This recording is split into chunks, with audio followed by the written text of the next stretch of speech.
There are 3 warning levels across Australia: advice, watch and act, and emergency. To learn more, go to the ABC Emergency website and stay listening to your emergency broadcaster, ABC Radio.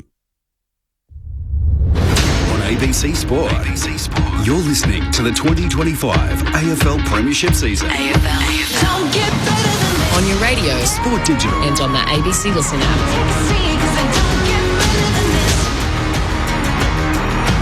Round 23, the penultimate round of the AFL home and away season. Great to have you with us for Friday Night Footy on ABC Sport as St Kilda hunt a 4th straight victory, the last 3 of them all by narrow margins. But the Saints have a chance to make it 10 wins for the season again, like they've done the last 5 years running. Meanwhile, for Essendon, they're on their own streak. Unfortunately for Bombers fans, it is a losing streak, now swelling to 10 games. Their longest losing skid since that dreaded 2016 seasons. What will we get from the injury-hit Bombers tonight as they come up against St Kilda in one of their final home games in front of their faithful under the roof here at Docklands? Great to have you with us for the start of round 23. There's some bigger and better footy to come. Of course, Adelaide and Collingwood tomorrow night at Adelaide Oval. And even later tonight, we will take you to the second half of the action between Brisbane and Fremantle over in Perth. So a huge night of footy coming up right here on ABC Sport. My name's Corbin Middlemass. There is no late change here at Docklands. So the teams as selected: Sardell Hooley is the sub for the Bombers and Lance Collard is the sub for St Kilda. Now, 2 debutants tonight. Alex Dodson is going to make his debut for the Saints. He's a ruckman taken with the Saints' 5th selection in last year's national draft out of Sturt. So we'll see what the 19-year-old's got for us from a St Kilda point of view. And the boy from Cobden, who we thought were going to celebrate tonight, in the most famous resident out of the place in Zach Merritt, meant to play his 250th game, not to be. He's got a busted hand and isn't playing, but they get one of their locals in Reece Unwin, who becomes the 15th debutant for the Bombers out of the GWV Rebels. So we'll see how he goes tonight on debut for the Dons. Ben Cameron's here to call the footy with me. Got the call up for Friday Night Footy. Ben, lovely to have you with us. Hello, Corb. Great to be here. It's a good night to be beneath the roof. It is wet and woolly and windy outside, so nice to be under the roof here at Docklands. You mentioned the 15th debutant of the season, Reece Unwin for Essendon. For St Kilda, Alex Dodson, who you also referenced. Interesting to note, one of our very own, Roger Rashid, his daughter India Rashid, she will debut for the Adelaide Crows in the AFLW, played in the same junior team as Alex Dodson. So they've come through together. They'll debut on the same weekend. It's a great story. Great story. Good luck to both Indy and Alex this weekend. The rest of the usual crew's here. No Kelly Underwood this afternoon. She's on AFLW duty, so all the best to Kel. We'll hear from her shortly, I'm sure, on ABC Sport. But in the second row, our iconic duo, the man who's coached more games than anyone else in VFL, AFL history, the coaching icon, Mick Moldhouse. Hello, Mick. Hello, Corby. G'day, Benny. Good to have... lovely to have Benny here. Isn't it? We love Kel, but it's good to have Benny here. You know, he's going to... him and his wife are making babies, so we're going to have another Cameron coming. You won't have the baby sit and bring the baby in. Have another Stumpy. Well, being unkind to yourself. And of course, with Lingy and our great listeners, and let's hope when the ball goes over the fence, we can have someone throw it back, not one of the players jump over, because I'm fearful of the crowd numbers. But then again, Essendon aren't too bad. If there's a St Kilda home ground game, I'd be a bit worried. I don't know why they don't. But that was a remarkable stat you said. 10 wins in a row over for 5 years in a row. Yeah. That does not... That's not going in the right direction, is it? You wouldn't think that, would you, when you think of St Kilda? And yet the last 5 years they have gone, and I just wrote this down, 11, 13, 11, 10, 11. So interestingly, last year, from a St Kilda point of view, they actually rose 4 spots up the table in the last... 3 spots up the table in the last 5 weeks. Yeah. So they went upwards, and obviously, as a result, in the way the draft hand works, which we're not meant to mention, means that their hand gets slightly worse. This year, they've gone up 4 spots in the last 3 weeks. So at the back end of the season, despite being sort of a bottom 6 team, they are rising up the table. So the worst thing about that, though, Corby, is that they're still 5 short of the 8. Minimum 5 short of the 8. Yeah. It's a that is, yeah. The legendary Cat is here, the man who played in 3 premierships for the Geelong Football Club and, of course, a premiership captain in Cameron Ling. Hello, Lingy. Hello, Corbs. Hello, Benny. Hello, Mick. Hello, Hodgie. Hello, everyone out there. Hope you're enjoying your night. Yeah, I don't come to this game full of lots and lots of hope, I'll be honest. But I do come to this game appreciating that I can watch Nasiah Wangan Miller run around. He's simply a joy to watch. Yeah. He's a must-watch. He's one of the few players in the competition. Now, I don't have to pay for my ticket tonight, thankfully, but I would happily pay to go and watch him play football. He plays it the right way. All Australian? Got to be all Australian. I'm no longer on the panel, so I can be as blatant as I like. He has to be on the in the All Australian team. Just talking about that debutant, and I quickly did a little bit of research. So Reece Unwin from Cobden. I find Cobden the most remarkable little town and football club. So their population is 1,804 people. That's all. 1,804 people. Dairy farming country, beautiful country, wonderful people from there. So currently, Sean Darcy from Fremantle, Zach Merritt, Ben Cunnington, Sammy Walsh, Gary Rowan, Alistair and Stuart Lord, if we want to go back. Thorol Merritt. Yes. Wow. Man. Who you love talking about, Mick. Yeah. From a town that tiny, they just are producing stars left, right and centre. I'll take you Cobden and raise you Northampton. Population of just under 1,000 in the Midwest of WA. Has produced the likes of Patrick Cripps, Jamie Cripps, Josh Kennedy, Harry Taylor, Paul Hazelby, the Lockiers. Did missing someone? Bryn Teagle Teagle. come up the road, didn't he? Just up the road. I'm missing... Was Harry from there or... he was from Northampton. I thought he was Geraldton boy. No, Northampton. Okay, sorry. It's a good crew too, isn't it? Two towns. What it does tell you, great players come from the bush. There you go. They could go heads up, Cobden and Northampton. No late change, just repeating Friday night footy, Essendon and St Kilda, our game for broadcast here, which starts in about half an hour from now.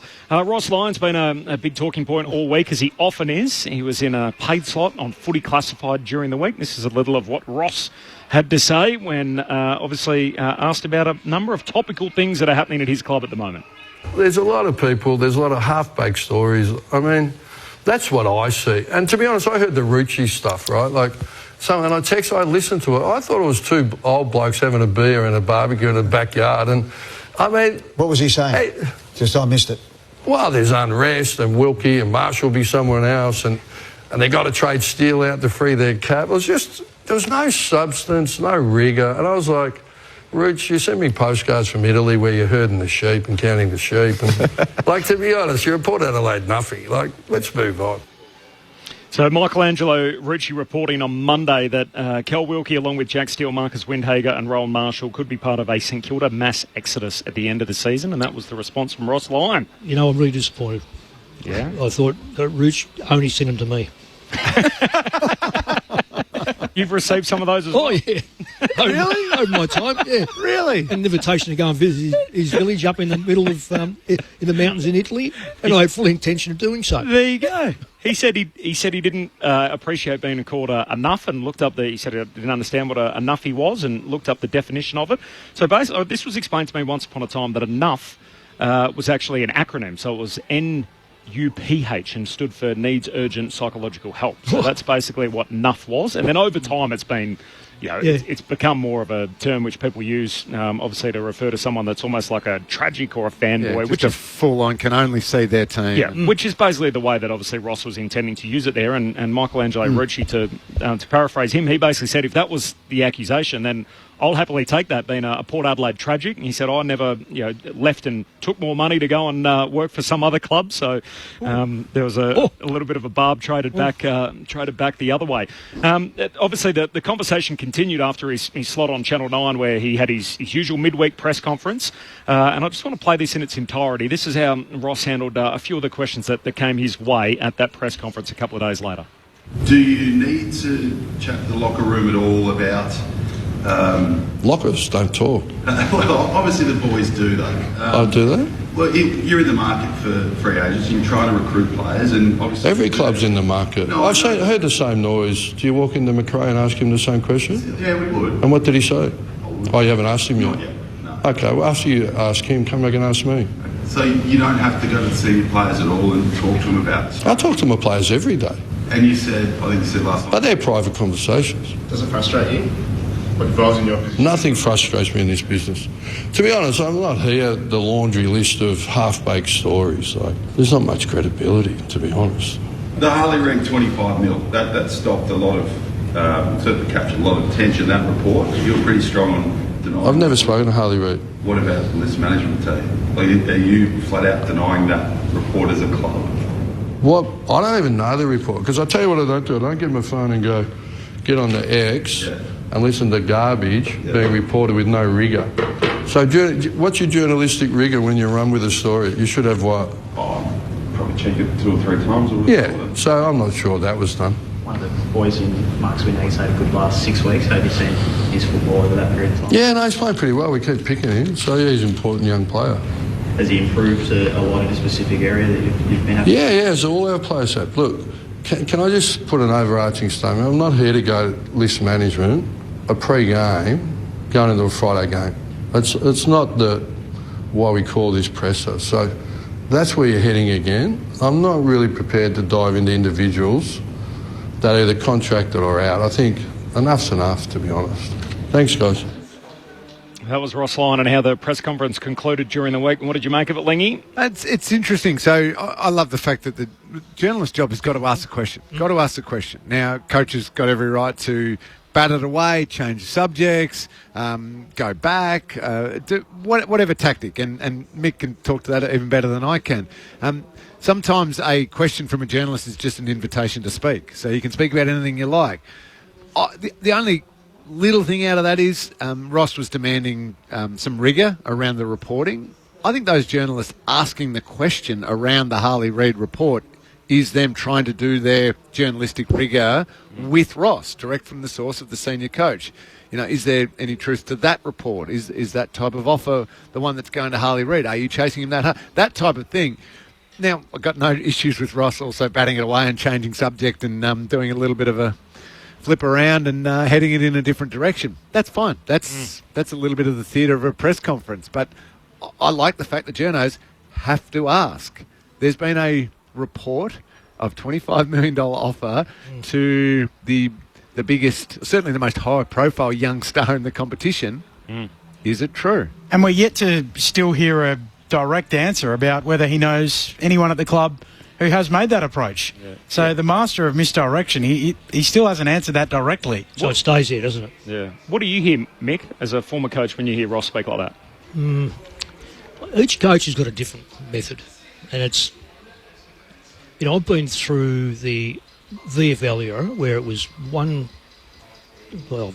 say 2 or 3 journos for an average game, and you might get 4 or 5 for a big game. Then it drifts on to, say, West Coast, where you have you know what it's like. So every man is 3 or 4 times a week. So in the end, it got out of control. So we then said, look, it's got to be then and, sort of post-game and then pre-game. And it was generally, we won a fair few, actually, and then we lost a few, and there was, what your age group was, who was there? There was Duff and... Yep. You would have had... who else? You would have had Haggers. Yeah, those sort of blokes. So you have those, and they went pretty hard when they needed to. They went pretty hard, particularly when you didn't have the ammunition or you weren't going well. So you just answer. I mean, I'm a bit reactionary, though, because I don't overly think before they come and tap me on the shoulder and they go, oh, you got a press conference. You go, geez, I'm totally unprepared. But, so then you go to Collingwood and you get warned, oh, it's the biggest club in Australia. Well, I really didn't think that. It was big enough in Western Australia. You go there, whoa, all of a sudden it was like, how many are at training? How many times can you have a press conference, and having Eddie Maguire there? Yeah. So Eddie handled a lot of the bits and pieces. Greg Swan was pretty good. So again, there were issues. Like, there was the incident where we had 2 or 3 that said one story and then went the other way. So, that became a big thing. And I got asked once. Then it went to Eddie and stayed with Eddie. It was very, very convenient to have Eddie there, quite frankly. It sounds like a club that's under pressure, though, doesn't it? And you know why? Exactly what those figures you've said. Those figures, 10 wins over the journey like that is not enough. It's a middle of the road team. And given that they were going to be on the up. Yeah. Yes, they've got King out, but outside of that, they haven't really got a lot of key players out. And I can categorically tell you, if it happened at Geelong where someone got $2.5 million, there would be a right, but you don't pay someone $2.5 million. We'll talk more about this as we progress. The full preview with Mick and Lingy coming up next. The summer of cricket has arrived early. Clubs it straight down the ground for 6. He's on the pull shot. Boy, did he get that! White ball cricket takes centre stage in the top end as Australia take on South Africa. Shout for leg before, finger goes up. And it's on now on the ABC Listen. Down the pitch, there we go. Bang! Every ball live. Just click on the cricket button. You meet the most interesting people on Sunday morning. I tell you what, I'd kill for some clean air and a good coffee over here. And there's no generic latte over here. Come home straight away, please. Join the rest of Australia right here on Sunday morning. Australia all over on ABC Radio. ABC Sport. On ABC Sport. You're listening to the 2025 AFL Premiership season. AFL. Don't get better than this. Footy's biggest weekly stage, Friday night footy. Pulls the trigger on goal and goes bang! Lightning stuff! Unbelievable! Oh, he makes the impossible look easy! Snaps across the body and the party continues. In front of Elliott! Jamie Elliott! He launched into the night sky! Sit back, relax, witness the greatest. And don't get better. This is the 2025 AFL Premiership season on ABC Sport, on radio, on digital, and on the ABC Listen app. You take a seat because it don't get better than this. The on-ramp to round 23 of the AFL Premiership season, the penultimate round, the Saints aiming for 4 in a row while the injury-hit Bombers are out to stop their losing skid. They've dropped their last 10 games. It is their worst run since 2016, and we know that was the year of the Essendon 34, so it is dark, dark times for the Bombers, who were sitting at 6-4 at one stage. They're now 6-14. There's no late change here at Docklands. There are 2 debutants. Reece Unwin, the left footer from Cobden, is going to make his debut tonight. He becomes the 15th man to debut for the Bombers this year. Meanwhile, for St Kilda, Alex Dodson makes his debut. Pick 53 in last year's national draft out of Sturt in South Australia. So all the best to both Reece Unwin and Alex Dodson. Corbin Middlemass is my name. Ben Cameron's alongside me to call the footy. Tim Hodges is with us on the boundary. We'll check in with Hodgie in just a moment. The coaching icon, Mick Malthouse, and the legendary cat, Cameron Ling. This is just the first of 2 games to come tonight. And of course, there's a pretty juicy one happening over in the West. I think we had a doubleheader a few weeks ago, Lingy, and there was a few TVs on in the box, and we were just cutting our time between watching our game in front of us and the game that's happening there. But that is a juicy fixture. The Brisbane Lions, the reigning champs, up against the Fremantle Dockers. The Lions, all of a sudden, with a half a dozen injuries, and the Dockers are in this unusual position where they win their last 2 games, they could finish top 2 and get 2 home finals. They lose their last 2 games, they could miss the 8 completely. 100%, yeah. That's what they won.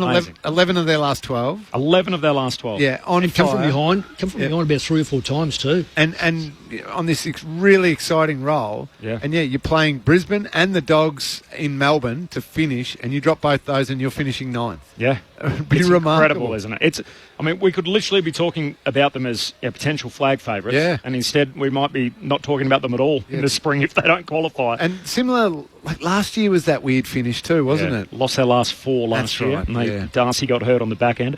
And Mick, you're quite right. 5 of the last 6 times they've trailed at 3/4 time, they've won. Yeah, that in itself is a very good trait to have. Yeah. But your time will run out, particularly when you start to play some really good football sides, because they won't let you get back in the game. Just ask Collingwood. They went on that good run, and now they're on the other side of it. But the bizarre thing about Fremantle, Mick, and Lingy as well, is they have a really good record against the better sides. It's been against the lesser sides that they've had to pull it out of the fire, Mick. So if you look at their record against top 9 teams, they got the best winning percentage, 6-2. But their record against the bottom 10 teams, bottom 9 teams, they're 9-4. So they're the only team that have more than 2 losses, and they've got 4 of them against the bottom 9 teams. Well, so if they miss out... The thing about that, though, is I believe in recent form. Yep. And if they've won... 11 of 12? 11 of 12, then that 4 games they may have lost against sides, and one of those 11, one of those in that 11 may well have been... Can you remember who... Lost to Sydney twice, and that was their... Well, that was okay, their Sydney... one loss. Yeah. Okay, so you're going back a long time. To me, when I say recent form, I reckon There's halfway through the year, and then there's the last 4 weeks. So halfway through the year sort of sets you up a little bit, because I'm just keep looking at this list here, and I know we're talking about a different game, but let's look at this game here. When I look at the major stats, there's not. So I'm looking at goals, score assists, score involvements, clearances, tackles, inside 50. Not one St Kilda player is missing from the top 5. You go to Essendon, they've got a minimum 2 to 3 of their best players are out of that. So reflect that over the year. What it does, it shows you that injuries cause massive damage to your psyche. 1 week at a time you might get away with it, but the second, third, because then you're sort of drifting into your 27th, 28th, 30th player. They've only got 4 players, the Bombers, that have played every game. St Kilda have twice as many. They've got 8. 8, and I'd reckon there'd be a lot more. They've only missed 1 or 2. Yeah. So let's go back to that game you're talking about. Yep. Fremantle have finally found a ruck division that does work. I didn't think it would, but I think it does work. And it feels like because they're using Jackson in the right way, finally. Exactly, and they've got other forwards. Which, to be fair, they always thought they would use him like this. Yeah. They said when they drafted him, he could play anywhere. Yeah, but the other thing is, too, they've got big forwards that are kicking a lot of goals. On the backside of it, Pearce is back. Yeah. They wouldn't have won the game without Pearce last week for kicking a goal. But then you flip it over and you say, what's happened to Brisbane? No Lockie Neal, but more importantly, they have a look at their percentage. Percentage is the lowest in the top 10. That tells me a lot about how they're playing. It feels like the winner tonight we're going to be talking about at the pointy end of premiership contention, and the loser will be sort of fearing as to whether they make it at all. Hawthorn is Brisbane's round 24 opponent, so it doesn't get any easier for them. And they're in good form. The Premiers, by the way, last 10 years, over the last 6 weeks, 45 wins, 1 draw, 14 losses. So the Premiers, basically, in the last 6 weeks, have a 75% win rate. So generally they end the season strong, bit of momentum running into finals. More on all of that to come as we work our way through. If you want to listen to that game in its entirety, you can find it through the ABC Listen app. Just look out for the AFL Extra button. The Sainers have made their way out onto the ground. An opportunity for us to head inside their huddle, and Tim Hodges is downstairs. Hodgie. Corbin, Brendan Bolton, the St Kilda assistant coach, has been good enough to join us so close to the bounce of the ball. Brendan, thank you for your time. 3 straight wins. How important is it for the Saints to finish strongly like you have the last 3 weeks? Yeah, really important. It's really important that we keep building our brand. I thought, the first quarter last week, we showed some exciting ball movement, locked the ball in our half. But, after the first quarter, I thought we probably weren't a representation of how we've been training and playing. So it's important to find some consistency, particularly with our brand of ball movement. And just to get the wins, to keep everyone in the club happy, it's been a difficult week off the field, but if you keep winning, it probably makes things a little bit easier in a couple of weeks' time.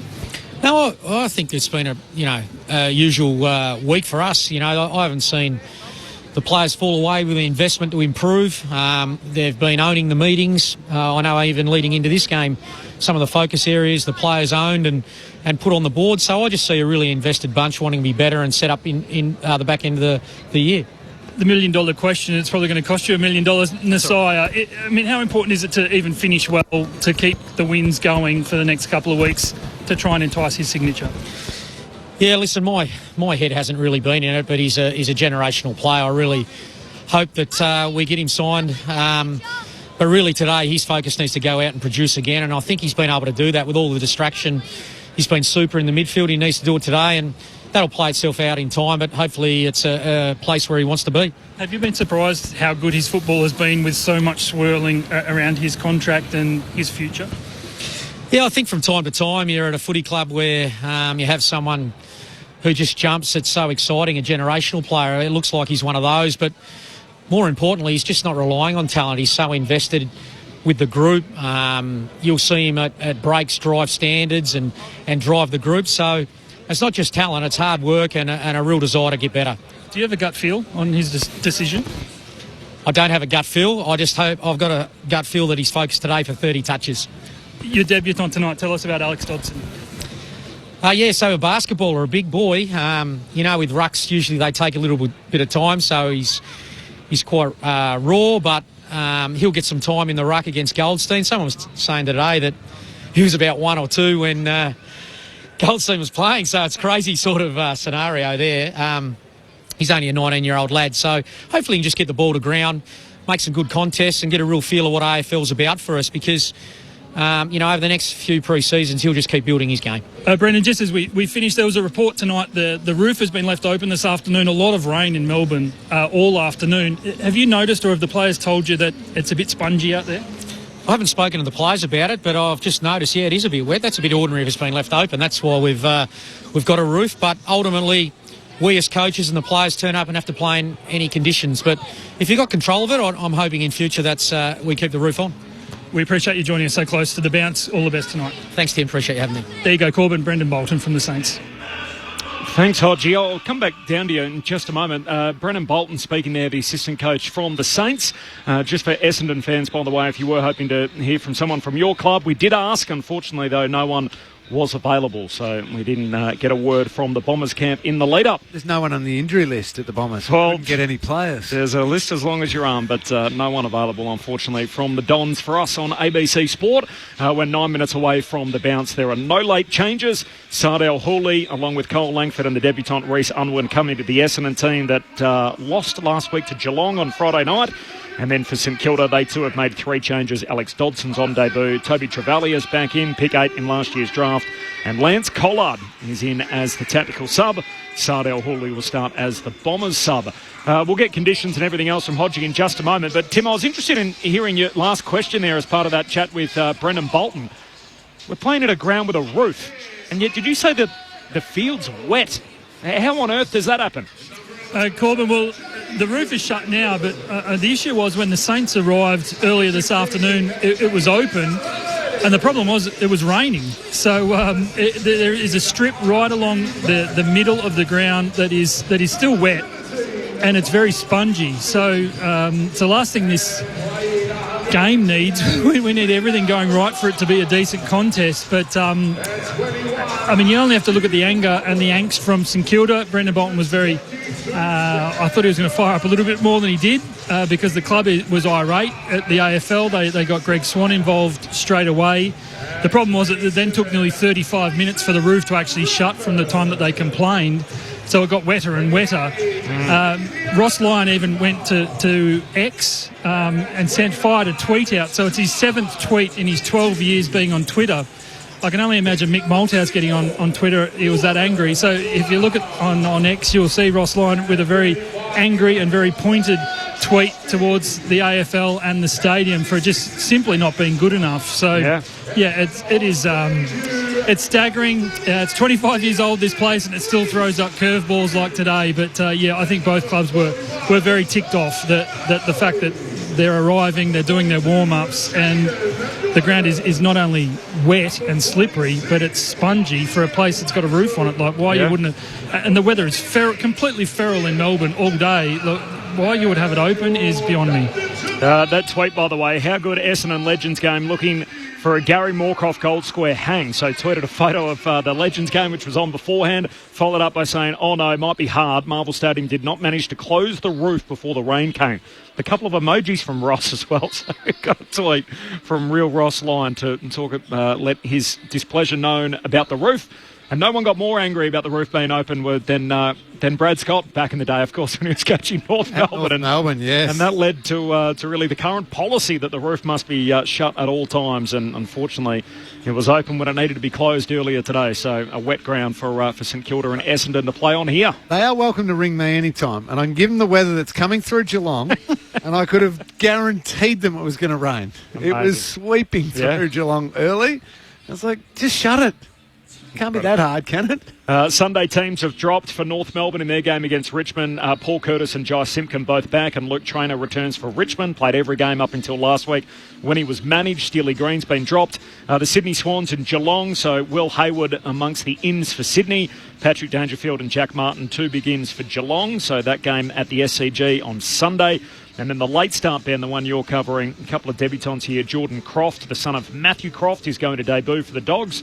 The doctor, Sam Davidson, returns. 3 ins for the West Coast Eagles, included Jacob Newton, who's a South Australian, is going to make his debut. So good luck to Jacob Newton, the latest debutant there for the Eagles. That is the Sunday teams. A doubleheader to start round 23 of the AFL Premiership season. No late change here at Docklands for Essendon and St Kilda. Might just kick it over to the legendary Cat Cameron Ling and the coaching icon Mick Moldhouse. What are we in for tonight here? Playing for little more than pride. St Kilda on a 3-game winning sequence. The Bombers on a 10-game losing skid. Sell it to us, Lingy and Mick. What are we in for? I don't know if we're going to sell it to you, Corbs, because what Mick and I are both in agreement on is what we're looking for from St Kilda. And it doesn't involve St Kilda winning by 15 points in a game that's 65 to 50 or 70 to 55 or anything like that, and spluttering and messy and pretty average. I think, Mick, for you and I to walk away from this game and go, ooh, yeah, okay, I can see what St Kilda are doing. I can understand their recent wins. This is what they want to do next year, and it was a big tick win.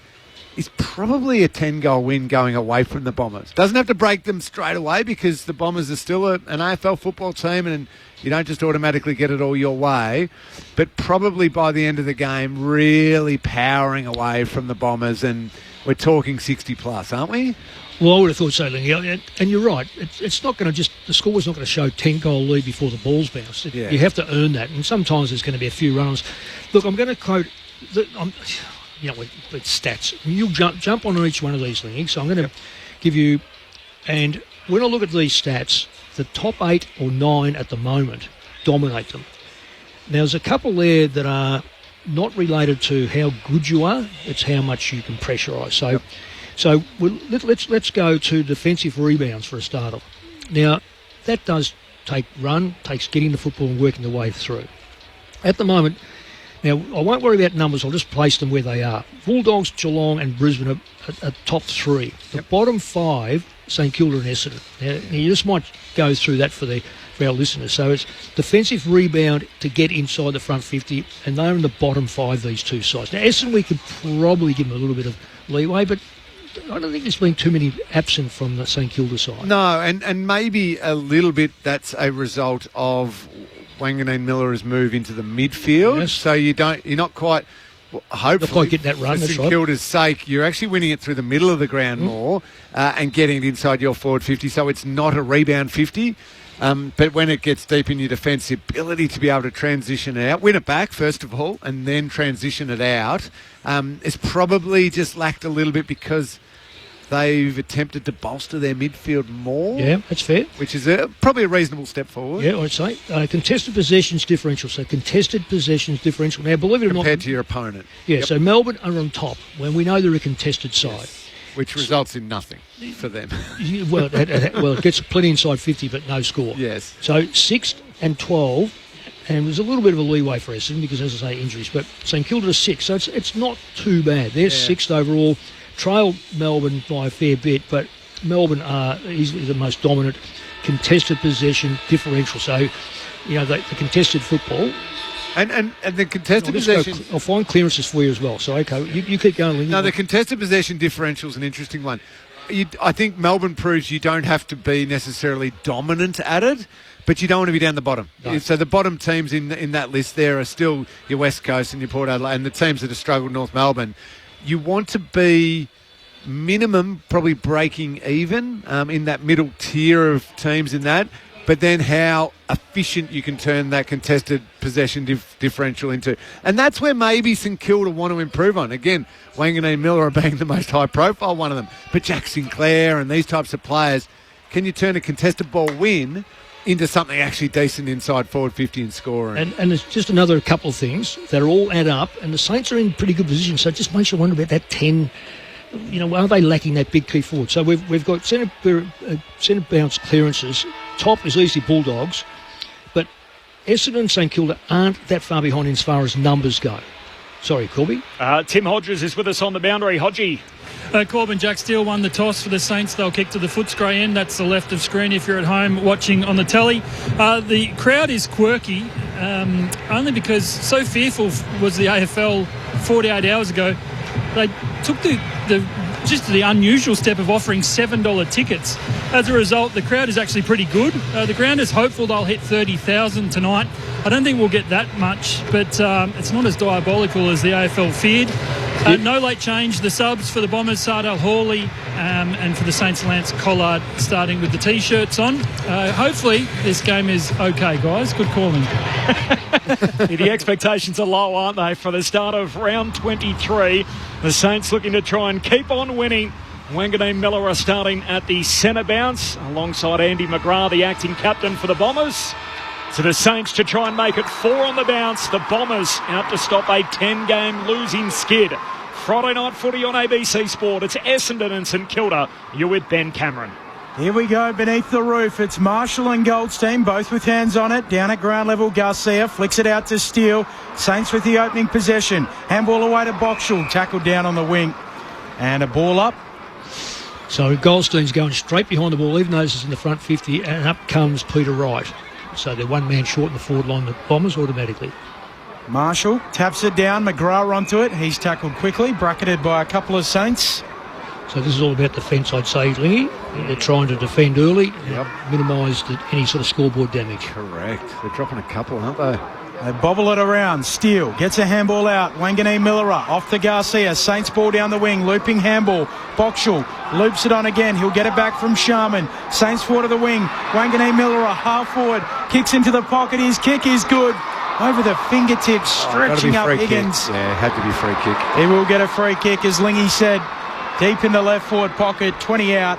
2 metres in from the boundary line. Got an idea for you, Mick. Got an idea. If you want to protect getting scored against early, do not let Messiah Wanganeen Miller leave a stoppage completely alone. Well, that's what I thought when I saw Andy McGrath on him. I thought, this is a hard tag. Higgins hooks it across the body and kicks the first of the night. Like shelling peas for him from the pocket.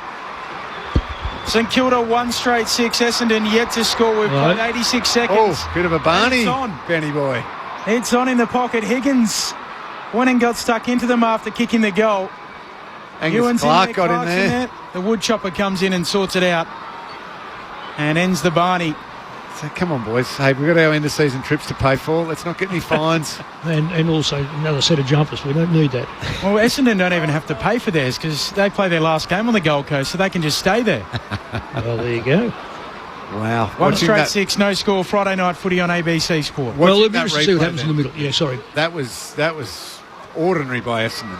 Yeah. Wanganeen Miller exited so easily. Boxall was the other one. He spread really well from the stoppage to create the overlap a bit. It was good play. Jaden Ewan has not conceded a goal in his first 2 games. Played on Papley and Stengel. Well, he started on Higgins, and a minute and a half in, Higgins there's goal. A free kick. That's stupid. St Kilda player just threw the ball to the umpire at his feet. So they've awarded a free kick. Oh, yeah, no, it's the one where he... All right, it's against Marshall. Goldstein will take it. Kicks inside. 50, Peter Wright. In his milestone game, got his hands around it and shows off his height. Well, that was a very good mark. Great grab, wasn't it, Nick? Very, very good mark. That's coming out, hitting the ball at its highest point. You've got no hope as a key back of going with him. And Essendon boys didn't let him know it too, but he had no hope of getting to him. The free kick in the middle was the one where the player, instead of giving it directly to the umpire, gives it to one of his teammates. Yeah. So it's everyone knows the free kick. Yeah, lack of concentration. Totally. Saw that spotlighted in that close game last year between the Pies and the Dockers. Here's Peter Wright in his 150th. He goes. So 1 each to start. Both teams land blows in the first 3 minutes. 1 straight 6 apiece. Friday night footy on ABC Sport. Mick Moldhouse and Cameron Lee. Well, if he keeps leading up like that, Lingy, I don't know whether Saints have got a lot of players that can go with him. I mean, they've got to win the ball through the middle or half back line to get that play. But Peter Wright, there's the worry about bringing Peter Wright up to a stoppage and dropping in Goldstein in behind him, because you're taking away that piece of a bit of ammunition that the Saints can't counter. So if they're going to do that, they should be bringing someone else up if they want to do that. And Caminiti is still a very inexperienced defender. Played a combo of a little bit forward and down back. It's only game number 55 at the moment. And he hasn't got the height either. No, and run and jump at full stretch like that. That's terrific grab. 84th game at Essendon after 66. And the Gold Coast Suns for Peter Wright. Wanganeen Miller to Garcia. Handball out to the wing. Langford's out there for Essendon. Handball for Gresham, back to Langford. He'll snap across the body, up to half forward. Steele unable to mark, Stocker down at ground level. Handball away towards Windhager, couple of fumbles. Now he's under the pump, manages to work it out with Wilson. Back to Stocker, dribbles a kick up the wing. Nice pick up from Hall. Handball misses the target. Windhager bursts onto it. Saints ball again. Handball out in front of Steele. Just missed him and runs out of bounds. So a throw in on the City wing. Bombers home game, so all in black with the red sash. And St Kilda in their candy stripe jumper. They got the thin vertical stripes, the red, white and black. And the white shorts on. Looking resplendent.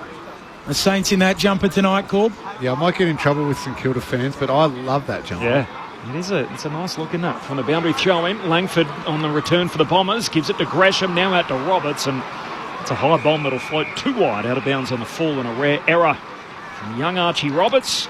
He'll have the cut of his jib, the 19-year-old nominated for the Rising Star. Not allowed to talk Rising Stars at the moment and mention anyone other than Brisbane players. Ooh. According to that article that was written On by the a club Brisbane website. staffer, And interestingly, the Brisbane have actually had more Rising Star winners than any other team in the history of the award. Wanganeen Miller with the kick to Garcia, now to Steele. Attacking edge of the square, looks into the pocket. Goldstein's back there, drops the mark. Dodson comes through, can't gather it cleanly. Blackiston gathers for the Dons, rushes a kick up to the wing. Bouncing ball for Wright, handball to Langford. Has it on the centre line. Wide out, has nowhere to go, so eventually dribbles a kick on the left. Might work out for Guelphy. Handball away to the debutant Unwin. Loops it over the top. Kako does the same. McMahon's on the end of it. Essendon lead. Knock on Sir John. Keep it moving forward. And it ends in an Essendon goal. 2 straight 12 plays, 1 straight 6. The Dons lead. Mick Malthouse and Cameron Ling. What I liked, Lingy, was all clean hands. Yeah. Clean hands to start that one, which was on the deck, and the next one was a hand pass.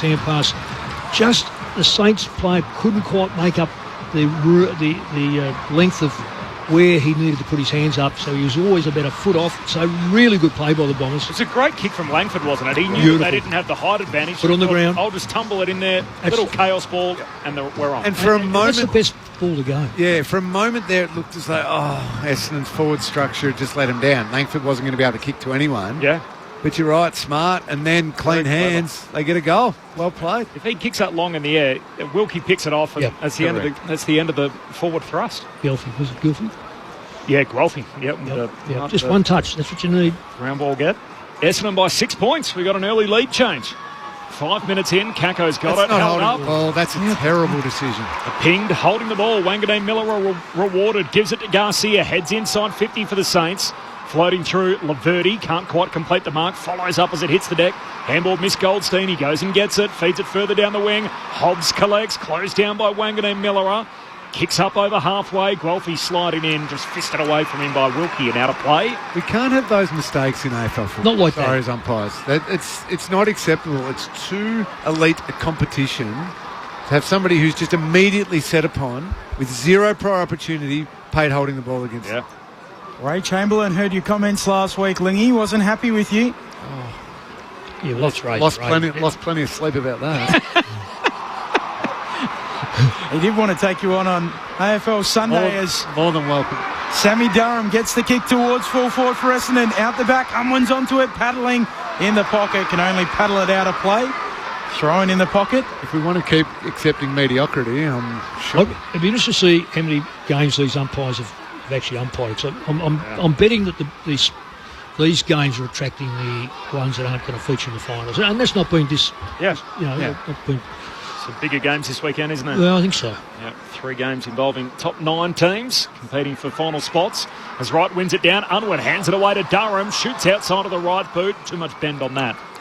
The boy from Seymour misses out with the rider behind, so 2-1 to 1 straight, 8.5 gone opening term. Just repeating, no late change, Sardell Hawley and Lance Collard, the 2 subs. The umpires in charge of this match tonight: Lee Howson, Robert O'Gorman, Tom Bryson, Elaney T. As Jack Sinclair takes the kick in. Bounces it to the pocket for Wilson, who gives it off to Windhager. Towering kick up towards the wing for the Saints. Over the head of the pack it goes. Bouncing ball, free kick anyway. They'll come back and go to Blackiston for Essendon. You'll have to tell me which one of my comments he wasn't happy with, Benny. There's been plenty of them. Yeah, they're quite ordinary, aren't they? Those decisions there, they really just irk you.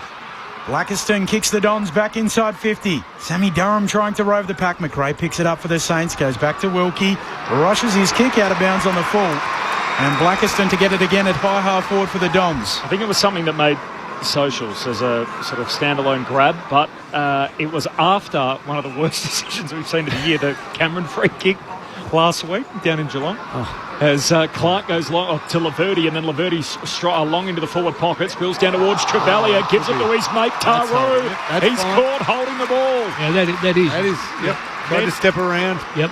Jai Menzies going to get it left forward pocket for the Dons. We're talking about those stats I was going to bring you up, Lingy, were tackles in the forward line. The Saints are down. Saints are down. We'll go back and have a look at the game, but I'm pretty confident to say that they aren't big stats in the tackles in the forward line. Saints are 11th, a long way short of Geelong, who got the highest. Jai Menzies, the sub last week, he starts from the jump here and he misses near side, but the Bombers peppering. 10 minutes in, 2-2 to 1 straight. Dons by 8 points. 10 minutes travelled opening term. Friday night footy on ABC Sport. Jack Sinclair to take the kick in that famous number 35. Ambles to the pocket. The poke it short for Wilkie. And plays on quickly. Breaks the paint of 50. Long kick up to the wing. Llewell underneath it. Boxall too good. I like him. Yep, good player. Smart player. Rising star nom during the week. Thought it might have been the week for the Flying Viking, Alexander Taru, but it wasn't to be. Boxall moves it on to Sinclair. Tight ropes the boundary line. Saints at half forward through Hall. Here's the cattle farmer, Max Hall. Runs out towards his right. Gets to about 55 metres out. Kicks to full forward. Down there, Laverty picks it off. Takes the intercept mark to Essendon. This is one area where the Saints do miss King, who can...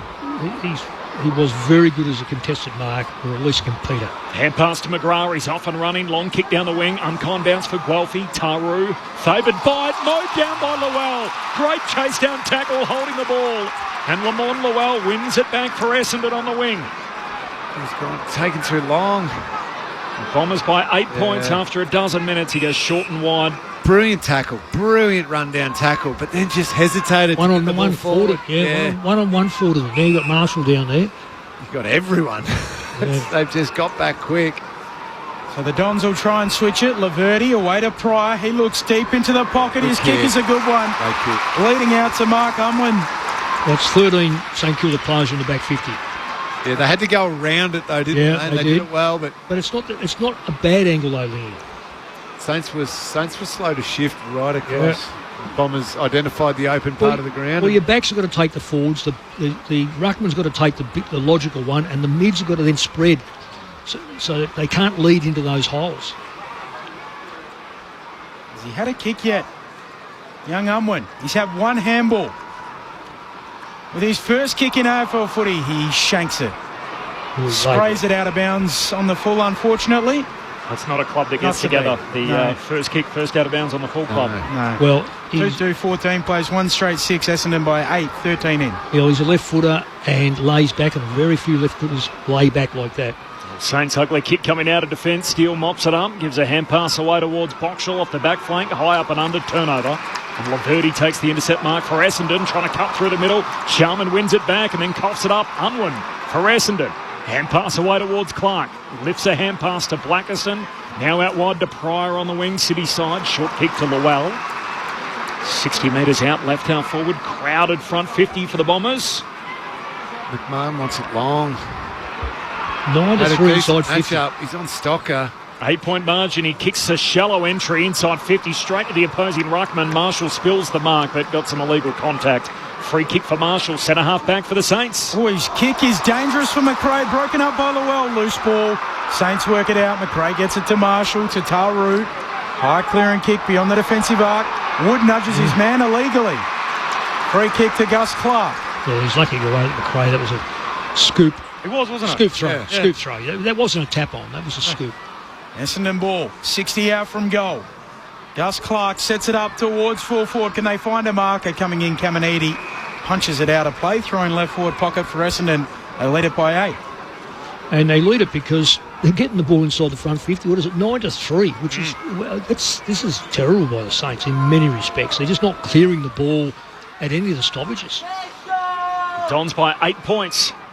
Boundary throwing. Right palms it down. Windhager jumps on top of it. Kako's got him. Up says ball up. The AFLW, by the way, just nearing in on three-quarter time. The Sydney Swans by 27 over Richmond. So that's at North Sydney Oval. Round 1 fixture there Friday night in the Harbour City. Underway here, round 23 of the AFL season, and we've got another ball up, same spot. Double header tonight, still to come this evening. Fremantle hosting the Brisbane Lions. Right, tapping it down. McRae pinches it, gets a handball out, back into the muck. Wilson goes in, he can't trap it. Windhager knocks it back to McRae. Saints in the back pocket, back to Windhager, clear and kick. Too wide out on the full. It was a good result for the Bombers because there was a lot of players just working independently there, Bombers forwards. No real blocks, trying to create spaces for each other. And to be able to get another opportunity for an entry, that was the best result they were probably going to get. Here's another one of their lefties. Pryor kicks into the pocket, punched away by Caminiti, close to the boundary line, and Jones sees it out. So now with the boundary throwing, what you got to, well, just make eye contact with one of your teammates. Yeah. Give them a quick little nod, and you go over, lay a block. It might only be a half a metre. You could get for an Isaac Kako or someone like that, an Archie Perkins. Just spring them free. 2-2 to 1 straight. Boundary throw-in. Bombers on top early. Wright knocks it down, but straight to McRae. Hand pass away to Wilson. Long kick into space. There's no one there on the wing. And so Langford's going to be the first to arrive and collects calmly with a 20-metre radius from anyone else on the ground. Puts it back inside 50. Unwin crunched in the pack. Ball spills down. Here's Durham. Takes on Garcia. Pushed out of play. And a boundary throw-in half forward for the Bombers. They lead by 8 points, 16 minutes in, Friday night footy on ABC Sport. That was an absolutely terrible setup by St Kilda. When they come out of the back 50 and they've got no one to kick to, it's their own fault. They've got so many wrapped around in the back half. They've got no forward structure at all. Throwing half forward for Essendon, right down towards Durham, rushes a kick inside 50, free kick. He used his body well. He used his body so well. Always undersized. Now pointed Guelphy on that occasion. Ridiculous that Cal Wilkie, since his debut, 154th consecutive game here today as the Saints work it down the dockside wing. They'll win it too. Dodson to Filippo, spinning out of trouble. Not once but twice. Back to Dodson, to Boxall. Right out of it, coughs it up. Redmond pinches it, back flank for the Dons. Bad handball, Laverty gets it back to him. Redmond running as always, and he works it out with a good kick. It's pinpoint to Clark, and the Dons survive. She's good size, Dodson. Yeah. Must just seen him for the. Usually you used to see this wiry young ruckman, little sort of skinny guys come out, big sort of tall, lanky dudes. But he's got tree trunks for legs, doesn't he? He's a thick set guy. There's no doubt about that. As Laverty trying to exit the defensive 50 and Wood punches it out of bounds. So throwing half forward for the Saints. And Dodson, we mentioned out of Sturt, he's 19 years of age. St Kilda's 5th selection in last year's national draft. Comes in off a day out, by the way, for Sandringham. Had 35 disposals, 41 hit-outs and 7 clearances. Wow. That is a day for us. It's a very small ground. Let me say that for a start off. It is a small ground, but you're still got to get the ball. As Essendon win it from the stoppage here, they send it down the wing and Goldstein knocks it into the path of McGrath. Short to McMahon. He retreats to Dersma. Back to McMahon. Short kicking game. Finds Clark on the wing. Oh, just the bare 15. Saints didn't think so. Clark gives it off. Now Dersma runs straight into Hill. Gives the ball back to Clark. High kick towards half forward for Essendon. Marking contest. Wilkie fist through it. Garcia roves. Handballs back into the mark. Stocker does the hurdle. Gets the handball away. Now Sinclair. Saints in their D50. Jones. Corralled. Umlin's got him. Just gets the handball away. Back to Stocker. He's tackled by Kako. Coughs it up. They take the advantage. McMahon back to Guelphy. He wants to centre it for the Dons. Now Sinclair can spoil it away. Still the ball bobbles around. St Kilda unclean. Eventually they work it out through Dodson. Gives it to Jones. Short kick to Hall. McMahon stopped to take the advantage and there was no free kick. There was no, yeah. He said, no, I don't want to take the advantage. I want to have a shot. And they said, mate, there's no free kick. This is automatic advantage. Just got to keep going. Goal every day of the week too. Yeah. It's running into an open goal in the pocket. Hall long down the wing and Blackiston picks it off. So the Bombers are playing this in their front half. Long kick out towards Goldstein and the veterans up strong, marking in front of Trevelyan. Goldie wide out left half forward, 37 years young. Long kick to the top of the goal square. McMahon the target. Hand on it from Caminiti. Spills down the Saints' way. Hill to Dodson. Hand pass over to McRae. Hurried kick to half-back. Bombers well set up. And Roberts hugs it to his chest. Same as before, Mick. Oh, it's terrible. It's probably the worst setup I've seen with 17 players now in the back 50. It is so crowded as Roberts tries to kick a dart in a Kako direction. No mark. Spills back into the corridor. Still no collect. Inadvertently socket away by the Saints. Sharman trying to turn in the tackle of Pryor. He is held up. I've got a theory though, Mick. You reckon they park the bus until Wanganeen Miller comes back on the ground? Been resting for the last 5 or 6 minutes. And then when they come back on, he comes back on, they might free things up a little bit. Put their forward line in the forward line. Yeah. While the Rolls Royce is in the garage, park the bus. Absolutely. So we hear a lot of spin at different times about the way the Saints play. Is this on them, the fact there's 17 guys in their back 50? Yep. Well, it's the way they're coached. It's got to be. Goldstein taps it down, gathered by Wilson. Clear and kick for the Saints. Up towards the logo. Coming in Roberts, doesn't mark for Essendon. Blackiston gets it. Off to Pryor, back to Roberts. Cuts a swathe through them. Kicks to half forward. Hobbs can't mark. Follows up. Back towards the wing. Handball to McGrath. Handball to Pryor. Pryor looks inside 50. Kick might have been touched on the way through. No. Unwin, he's got it again, this time directly in front. 40 out. And maybe second kick, first goal. Lingy, I want you to have a look at his action. Yeah, it was. I was with you last time. He left footed, but he laid right back on it. Maybe nerves. Maybe. I hope he gets over the ball. You know, because sometimes you wonder why these kids don't get a game earlier. And disposal really does hurt side. So if you haven't got your disposal, and of course they've got no numbers. So I hope he kicks this well. Because left footer, you should have a natural advantage. Left footers are always better, I agree, Mick. Reece Unwin, way out of Cobden. His drop punt this time is pure. He's an AFL footballer now. His first goal in the big time. 3-2-20 the Dons. St Kilda 1 straight 6. 21 minutes into the first. Friday night footy on ABC Sport. There's another party happening in Cobden again.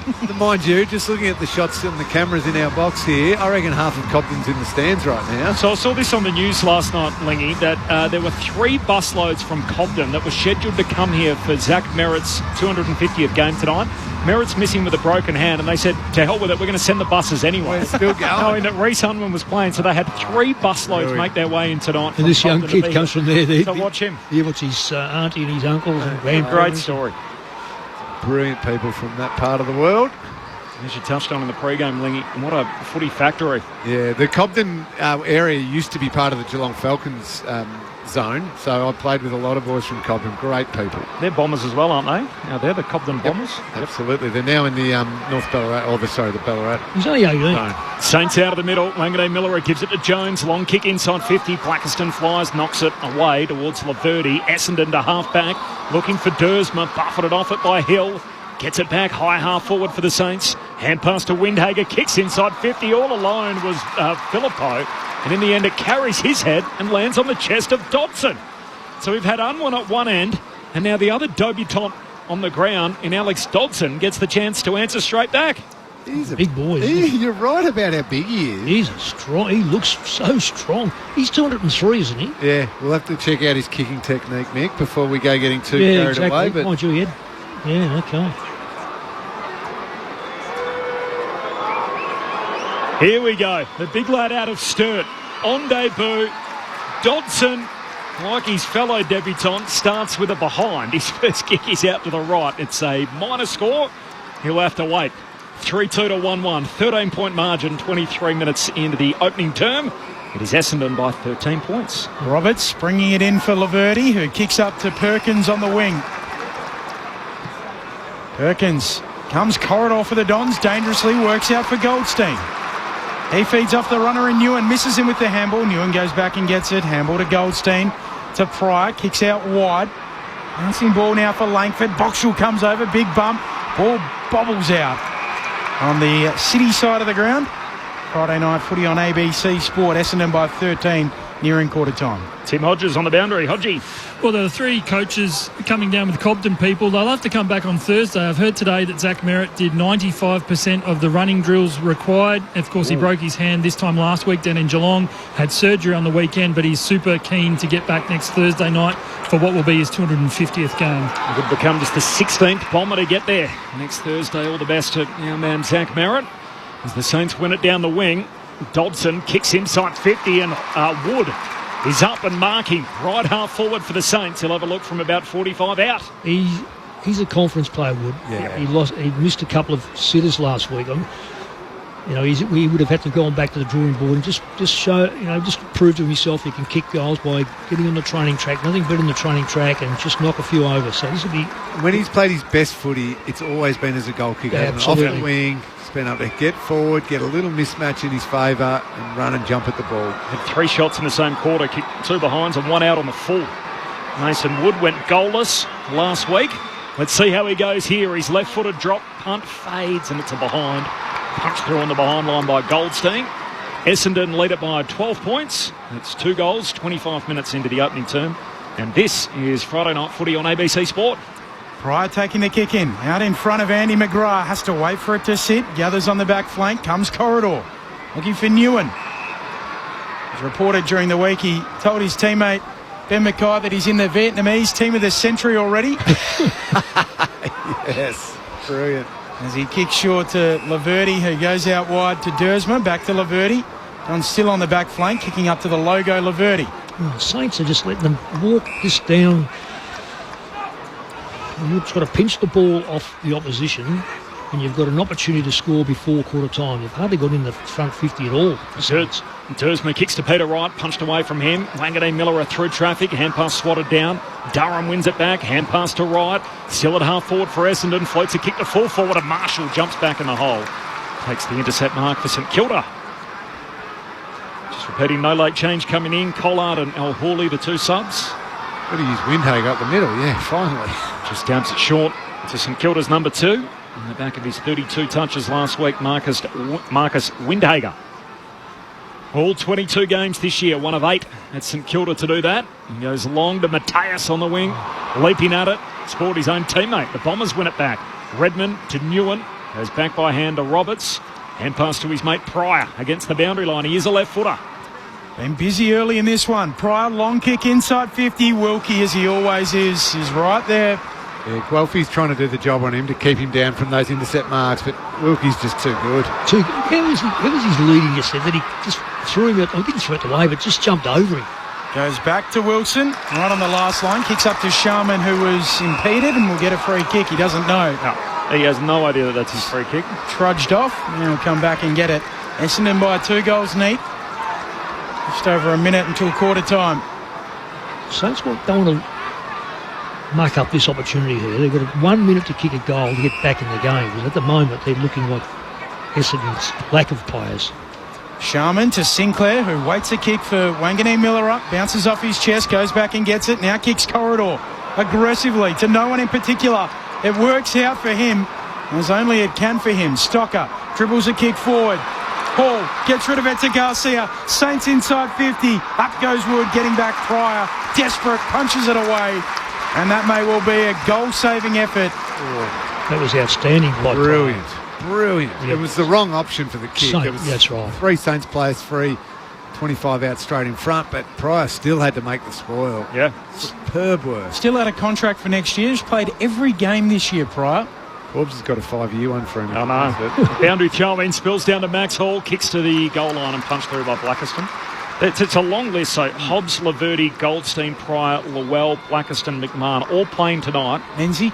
None of them contracted for next year. And chucking John Menzie as well. So there's a few guys that are playing now, but doesn't necessarily mean they'll be on an AFL list in a month or so. I'm giving McMahon at least another one. Oh, yeah. He's shown enough. Absolutely, yes. A couple of the others aren't getting one. We might go through it, depending on how this game goes tonight at some point. Bombers by 11, by the way, 28 gone opening term. Here's Newen kicking up to the wing. For Goldstein, all right. Punched away by Marshall. Down in front, Wood.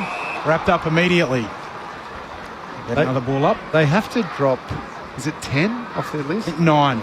9 of those to get to the draft. Goldstein wins it down. Durham gets rid of it. Away to McGrath, to Dersma. Siren sounds as he's tackled. And it will be Essendon who lead by 11 points at the first break. St Kilda the first goal of the game in the opening minute. And then Essendon kicking the next three. The goal kickers Higgins for the Saints, Wright McMahon, and the debutant Unwin, Tim Hodges quickly. Just Alex Taru, the doctors have been speaking to him for a while. It was on the half-forward flank. He went back with the flight, and it was a heavy collision. Elbow. An elbow to the head. They've been talking to him for a couple of minutes, and as he stood up, I don't think the doctors like the way he stood up. And they said, no, we're going to take you down to the rooms and do a HIA. So Alex Taru has gone down to the St Kilda rooms and will have a concussion test.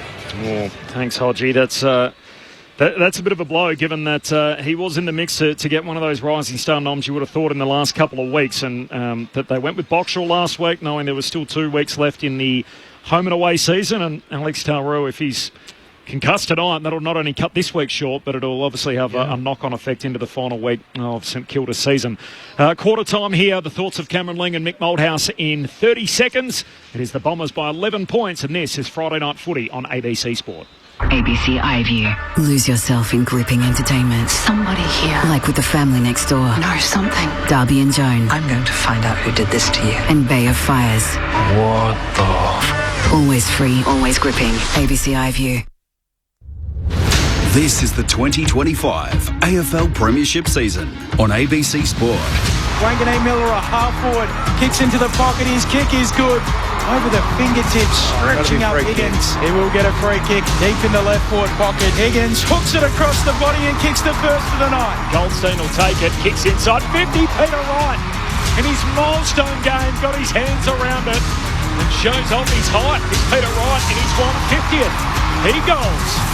So 1 each to start. White out, has nowhere to go, so eventually dribbles a kick on the left. Might work out for Guelphy. Handball away to the debutant Unwin. Loops it over the top. Kako does the same. McMahon's on the end of it. Essendon lead.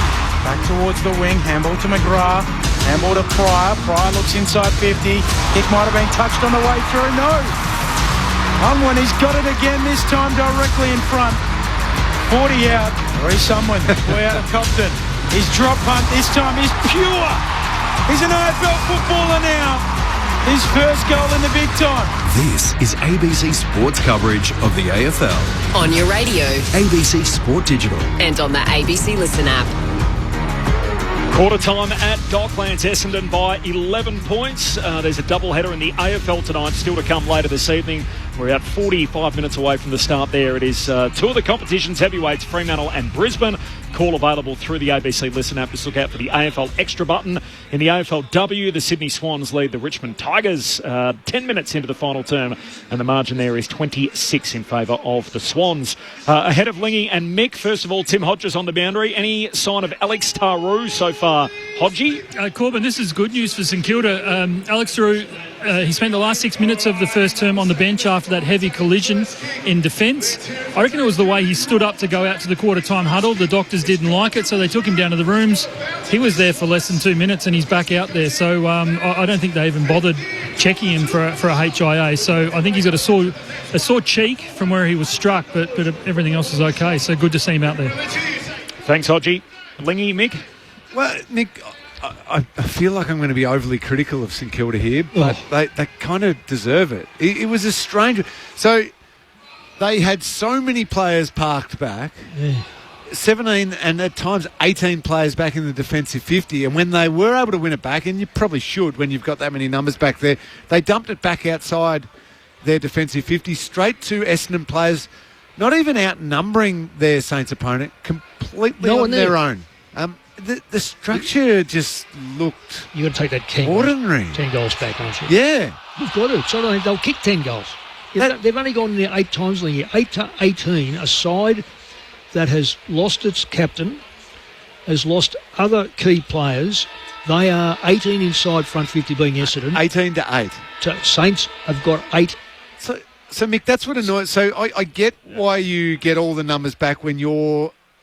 a far inferior team. Yep. You might have been coming up against the Adelaide Crows tonight on Adelaide Oval, and you're like, "Ooh, gee, I'm a little bit worried."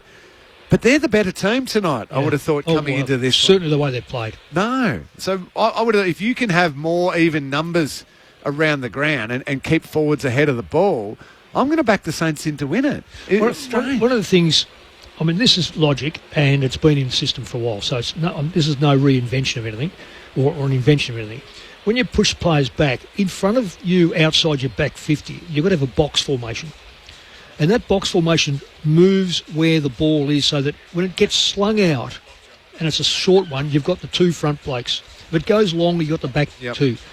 And if it goes wide, you've got two there. If it goes in the middle, you've got two there. And if a ball starts to get transferred, that box moves across, and you fling your fifth one back in there, so you've got 5. If they've got 6v4, you've got some hope. If you've only got 2 out there, and as you said, none on this wing. In front of us, there was not one St Kilda player outside the front. He had enough time to fumble the ball, pick it up, and still no pressure. That's right, because there wasn't a St Kilda player out of the centre square on this wing. Well, the only thing that can happen, it's going to be a repeat entry. So therefore, you've got to get it again. Now, we pointed out a figure, Lingy, and it wasn't by mistake that we pointed out that figure, that they are one of the very poor sides at taking the ball from their back 50 to St Kilda through to their forward line. Now, this is the reason. Because they get so many back, they don't have an outlet, and they can't run the ball out because they've got no one there. Yeah, and that's why I raised that. Yeah, but I'm shocked it was that stark. Yeah, I get it if Essendon want to play a number back, and maybe the quick kick comes out and it's 1 St Kilda versus 2 Essendon, but it was 0 St Kilda. Zero. Baffling. They've got 18 unavailable, the Bombers, including their captain Zach Merritt. So as you touched on, it's not a. Not really a side you would fear all that much at selection, and yet a bizarre opening term. The Bombers playing from in front. They lead by 11 points. Wanganeen Millera, first possession of the second term. It's a kick going forward. Hall knocks it back towards halfway. Bombers win it back. Hobbs locked up straight away and a ball up. And it's relying them to make sure they win it from the centre bounce and the centre stoppages and players like Wanganeen Millera to get it in there. It'll be a free kick here to the Saints, so they'll be able to get it forward. So this is what they're going to rely on. If they're not going to be able to rebound from back 50, they have to win it through the midfield and get it forward. Marshall kicks to half forward, and Hill takes a one-hander. Never took his eyes off it and held out young Roberts to mark at left half forward. Marshall bowled over in the right contest, so that was what the free was for. Hill's going to pass it inside 50 and hits up the skipper. Yeah, that's a good kick. Good lead, good kick, because Bombers were all over the place. Young side. Goldstein still walking back there. He could have sent one of the smaller players into that. You've always got to have a play between the kicker and the goal line, the goal square, because that cuts a channel. Yeah, I think that's... So Ben Hobbs there, just as a mid, just falling asleep a little bit, thinking, maybe I'll... no. All of a sudden my man gets used. Yeah, and didn't fill up the channel. Yep. Jack Steele got to celebrate game 200 last week as a winner. The very next week, he misses here in his first look at the sticks, across the face and a behind. So 3-2 to 1-4, but the last 3 scores in the game, all St Kilda's way. 10-point lead for the Bombers, 90 seconds into the second term. Redmond with the kick in. Contest kick to the wing. Up they go. Stocker in front, doesn't mark. Kako bursts away with it. Handball to Gresham. Essendon possession to right.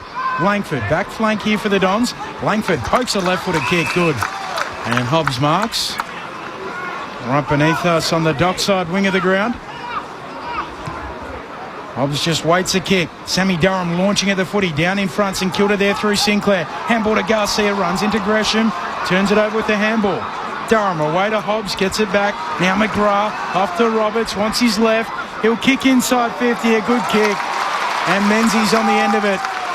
30 out. Slide angle to the left. Well, that's very good ball handling for a start off. They're precise. Once they open the Saints up through the middle, they were able to run that 5 or 6 metres and put that ball exactly where they wanted. Good lead, good mark, well-executed kick. Where's Archie Roberts going to come in the best and fairest for the Bombers? Podium. Second. Is he half a chance to win it, Corps? Yeah, maybe behind. Maybe Zach Merritt. Yeah. The only one. Jai Menzie, the sub last week, gets the start here and tugs it left. Link back. Essendon lead by 11 points, 3 minutes into the second term. Friday night footy on ABC Sport. Well, I don't want to give the Saints any real bad news again, but right now it's 12-6 possessions this quarter. I mean, we've seen a domination by Essendon without dominating the scoreboard, but Saints have got to start to come to the realisation they need to win the ball. Oh, Sinclair, long kick out to half-back, and Boxall leaps up, rips it down. The boy from Claremont, right half-back. WAFL out west. Heads down the wing, skims off the fingertips of Durham, no mark. Spills through towards Sharman, hand pass to Filippo, feeds it further afield for the Saints to steal, and he gives it to Hill, who runs out of room. So throw in between wing and half forward for St Kilda, 11-point lead for the Bombers. 3.5 gone in the second term. Neither sub used so far, El-Huli and Collard, with no late change coming in. Boundary umpire spins us back in under the roof at Docklands. Palm down by Goldstein to Steele. He's locked up and a ball up on the wing. Your thoughts throughout the night, 0437 774 774. Shout out to Gareth. Always great to have you with us, Gareth. Appreciate the sentiment. And from Andy, did St Kilda play their grand final in that comeback win against Melbourne? Whether they've packed up for the year or not. Well, they owe it to their supporters not to have packed anything up. Essendon haven't. And they've got every right probably to. Both rucks miss it. Ball up on the wing. Bounces to Wanganeen Millera. Runs into a tackle, and we'll do it again. Attacking point of the square here for the Saints, attacking the Coventry end. Both rucks miss it again, down at ground level. Ball pinballs around. McGrath extracts it. Out to Langford, gang tackled by 3 Saints. Centre half forward now, another ball up. It moved 5 metres though, didn't he? Marshall's stiff. He hasn't had 2 free kicks already. Again, both rucks miss it. Down towards Garcia. Rushes a kick to fall forward. Out comes Dodson. Hands to it. Doesn't mark. Pryor roves for the Dons. Runs off his feet.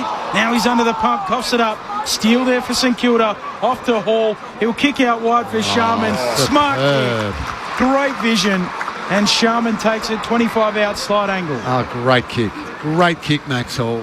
Just to have that vision. If he'd gone straight down the traffic line again, we would have continued with just a mess. Makes you wonder how he got dropped to the VFL reserves. Yeah. I think Jaden Laverty's a little hobbled here too. He's got a little hitch in his giddy up, so he was trying to chase Sharman there and just couldn't quite make much ground late. I think Boxing's a bit sore too. Cooper Sharman punches it through the middle. A low bullet through the major opening to try and spark the Saints to life. 3-3-21 Essendon, St Kilda 2-4-16. 6 played in the second, Mick Malthouse and Cameron Lynn. He's always been a very good set shot at goal, Cooper Sharman. He's got a nice technique. We're just seeing Jaden Laverty come off. We'll wait for Hodgie to find out exactly what's gone wrong with him, but that's something they certainly can't afford. Not more injuries, but also, as he went to take off to chase Sharman. It's not good, is it? Oh, that's worrying. You just got to hope it's not a hamstring. I was worried about even more. What, like an Achilles? I got nervous about the Achilles, but maybe not. I think he's feeling towards his hip and back. Tim Hodges on the boundary. Hodgie? Yeah, hobbled straight down the race, straight to the rooms for Jaden Laverty, so I'll keep you posted, guys. Already 18 unavailable, 1 suspended, the other 17 all injured, and now Jaden Laverty off too. The Saints going forward. Steele to Marshall, long kick to centre half forward, no marks. Spills down the Bombers' way. Newen gives it to Pryor, hand pass out to Roberts. Jams it on his left peg, tumbles a kick down the wing. Kako keeps it alive, pulls the kick laterally to Durham. It's got to be 50. Oh, my goodness. Jones coming from the blind side of the kicker to stand the mark, and the ump happy with that? No, it's not okay that they get missed, because then we get frustrated when they get paid. Durham kicks down the wing to Hobbs, looks corridor for Goldstein. 5-point lead for Essendon, 7 gone in the second. Continues to kick out wide for Clark. We have to demand more consistency, higher quality. I think Sunday, AFL Sunday might be the time. In the red corner, Cameron Ling. In the blue corner, Razor Ray Chamberlain. Clark short to Blackiston, between wing and half forward, kicks into the forward pocket, hands on it down there from Wilkie. Juggled effort for Guelphy, but it was Wilkie who touched it first. Sockers it from the pocket, and Lowell scores from out wide. Dare I say, from the corner. He sockers it through, and Lamont Lowell celebrates as if he scored in the World Game too. And the St Kilda players left stunned as Lowell never gave up on it. Came darting through, hit it off the deck, and it tumbles through. The Bombers with their 4th of the night. 4-3 to 2-4. And Essendon back out by 11 points. 8 gone second term. Friday night footy on ABC Sport. I need to see a replay of this one, Mick. It's brilliant. Just stayed involved, stayed busy, and then bang. Superb. Even got the little check where it curls back. I don't think it's moved much as far as... It's just bang, yeah. Just give it what you can towards the goal. Who knows? Essendon by 11 points. Back in the middle. St Kilda with work to do. Goldstein taps it down. Straight to Sammy Durham. Spins out of a tackle. Gets a handball away as he goes to ground. McGrath picks up the footy. Rushes a kick to half forward. Unwin can't trap it. Neither can Lowell. Kako can. He twists and kicks towards half forward. Bouncing ball. Perkins can't trap it. Wangane Miller comes up. Hobbs eventually wins it. Still the Dons. Back towards McGrath. Back towards the wing. Still backtracking Essendon. Perkins kicks infield. Aaron marks. Attacking point of the square. He looks inside 50. Drives it long towards a contest. Right goes up. Out the back. St Kilda through Sinclair. Off to Jones from the back pocket. His clearing kick for Wood overshoots him. Tumbles out. And Essendon have the numbers. Roberts will keep it alive between wing and half forward. And Archie Roberts pumps it back inside 50. Wright competes in the air. Ball hits the deck. Taru shoots a hand pass out towards Boxall. Just got it to Jones. Now to Caminiti. Hand pass meant for Wangane Miller. Paddles it out of play in front of Hobbs. And the ump says spin it in. Half forward for the Bombers. The Bombers are playing like they can win this game. And St Kilda are playing like they don't want to lose it. Yeah. Exactly right, Corbs. You're spot on. I think it would not have landed on the ground, on the corner there. Synthetic, right? Yeah, I reckon. 10 minutes into the second term, Bombers by 11. Durham at the coalface, gives it to Roberts, kicks to full forward. Menzies got it again. 10 metres out, right in front. Roberts is dominating this game. Yep, certainly is. He is playing superb football. And now that, despite all those numbers being back for St Kilda, there's little holes opening up in this Essendon forward line. They're getting good looks. Peter Wright's run and jumped at a couple. Hasn't quite marked it in this quarter, but he's getting a good little look at it. Means he's got to nail this one. His set shot earlier in the quarter was an ordinary one. Got to kick this. Best look he's had tonight, right in front. Menzies pokes at it and misses. Horrible kick. Oh, boy. Yeah, if my kids kicked the footy like that, I'd be fuming at them. Kicked it like he got the yips. To behind, and a 12-point lead for the Bombers should be much more. And now the Saints go quickly. Wilson sends them inside 50. Redmond's there. Got a shove from Wood as well. Could easily be 50. He kicked it like a player who'd missed his first two, didn't he? Yep. This is where the mental thing comes in, and you're only 15 metres out, so you go straight back to technique. Yep. Straight. There's a goal umpire there with a hat on. Aim for the hat. Don't worry about the sticks.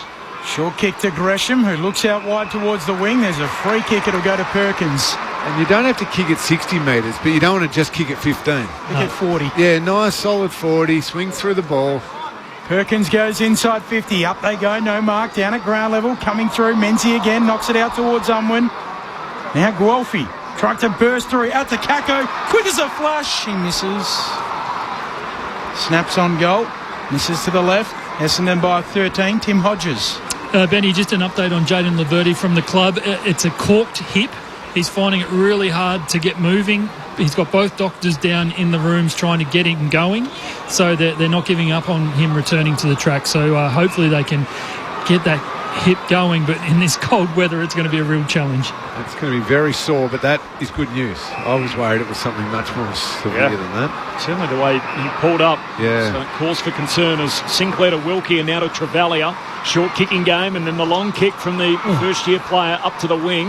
Yeah, Wood the target. Ball spills down underneath Redmond. He was appealing to the umpire as the ump said, keep going. Ball eventually comes out the back to Kako. Kicks down the wing. McMahon can't take it. Now grabs the footy, jumps on top of it, attracts a crowd holding the ball. They get the turnover here, but do you have like Kako up through the midfield, Nick? Yeah, he's got speed. Yeah, he's finding it. His spread's good. Still pushing forward occasionally from there. Tackles. 20 centre bounce attendances last week against the Cats and trending upwards with all those players unavailable as Travalia kicks down the wing. It's thumped out of bounds, so a throw in here. Half forward for the Saints off the fist of Redmond. Just trying to think where Saints are going to get a lift. It really has to be through their midfield. Clearly has to be through their midfield. But at the moment, none of them are dominating at all. Umpire flings it back in. Dodson and Wright both miss it. Bounces to the back. Llewell. Handball out to Roberts. Essendon away though. Durham's run down. Roberts goes in with the soccer. Goes flying as well. Spills out to Hill. No clean footy. Eventually Steele picks it up. Off to Hill. Swings a handball back. Caminiti. He'll go right back inside the defensive 50. Wilkie marks and looks out towards the dockside wing. Trying to get it to Travalia. Right there with him. Perkins spoils it away. Out it tumbles Tim Hodges. Wangani Malera is about to come back on the ground. He has spent a lot of time on the bench tonight, which is weird, and Jaden Laverty is back from the rooms. He cannot get that leg going at all. He tried to go for a walk around the boundary before. Lingy, have you ever done that? Corked right up the top of the hip. He just can't move at the moment, so they're about to send him back on the ground, so that could be a bit of fun to watch. It is nasty. You just can't get any range of motion through your legs. And playing against great athletes, you don't need that. Sinclair kicks down to half forward. Sharman marks, pokes it inside 50 and running back with the flight. Boxall takes it. Mateus Filippo saw him coming and just left it for his teammate. And Hugh Boxall marks here right half forward for the Saints. He'll have a look from 40 out. Gee, he keeps showing good signs. Doesn't he ever? That was a young boy. He's only, did I say he's 18? I think he's 18. 19. 10th game. 19. Brave mark, but he's smart. He's a good size. Pick 45 out of the Claremont Tigers. Hugh Boxall, his drop punt fades to the left. In the end, he's through for a minor score, so behind. I hate to go back to that Menzies miss, but Essendon have got to make the most right now. So that should be 50. Jack McRae coming in late on the Dersma mark. Essendon by 12 points, by the way. 15 gone in the second term. Tim Hodges on the boundary. Just looking at Jai Menzies, I know you were just talking about him, Lingy. He's come off the ground and he's heartbroken. I think he's still shattered with those two misses. He's actually standing in the race behind me. He's in the race talking to this, I think it's the psych from Essendon, and he's got the arm around him. He is complete. I don't want to say there's tears, but he is completely heartbroken right now. So he's taken it really badly. Those two, especially the last terrible missed shot. You know what you do, Timmy? Their rooms have got nets in them. You take him down and give him 5 kicks against the net. Yep. Just say, get your technique. That's all you do, and bring him back up again. Redmond sends the Dons inside 50. Langford out the back, runs onto it and goals from the pocket. A slick finish. Welcome back, Kyle. Essendon lead by 18 points, 5-5-35. Plays 2-5-17, 16 minutes into the second. Mick Malthouse and Cameron Ling. And the other part of it is, let's not forget, we mentioned all of the Essendon players out of contract. This is a guy trying to play for his career and impress. And that would be so difficult to perform under that kind of duress. So I can absolutely sympathise with him. If he kicks all 3, all of a sudden he's probably thinking, gee, he might be sticking around. Yeah. And hearing what Hodgie was saying, that obviously he's a young player who's clearly just finds it hard in those moments and with everybody watching, and it is an intimidating place, an AFL footy field. There's no escaping it. He's obviously going through a bit of hell at the moment.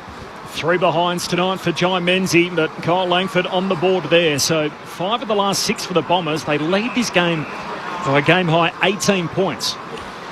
Well, it's all happening in the middle, and Essendon, quite frankly, are just winning anything around the free ball or the loose ball. They are winning. Secondary ball up. Goldstein palms it down. Windhager releases his mate Wanganeen Miller, who goes darting away, kicks inside 50. Dodson trying to reel it in. There was a free kick. There was a bit of activity before that. Number of bodies hit the deck, and a free kick for Laverty, who's back out on the ground with that hip complaint.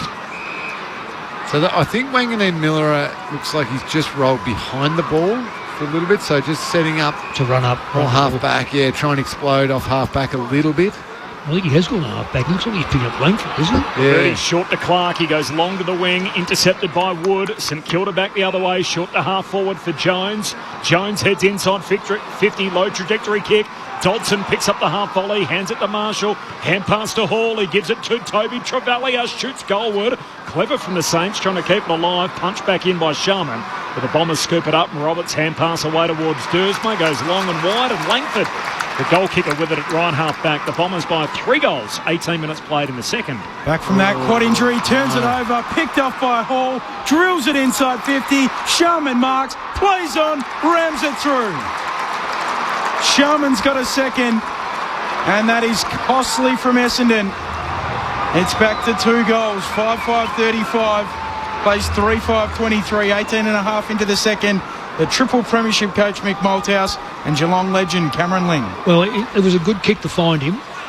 I'm not sure about the finish, Lingy. When you hit the ball to the ground, yep, fine.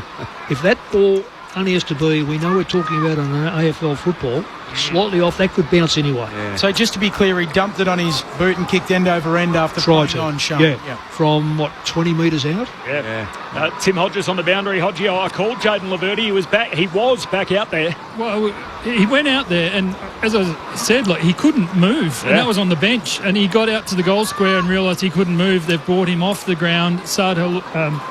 Sado Hawley has taken the subs top off, which I can only presume is Laverty has been subbed, and that substitution is going to go through any second. So they tried their best to get him moving, and they just can't.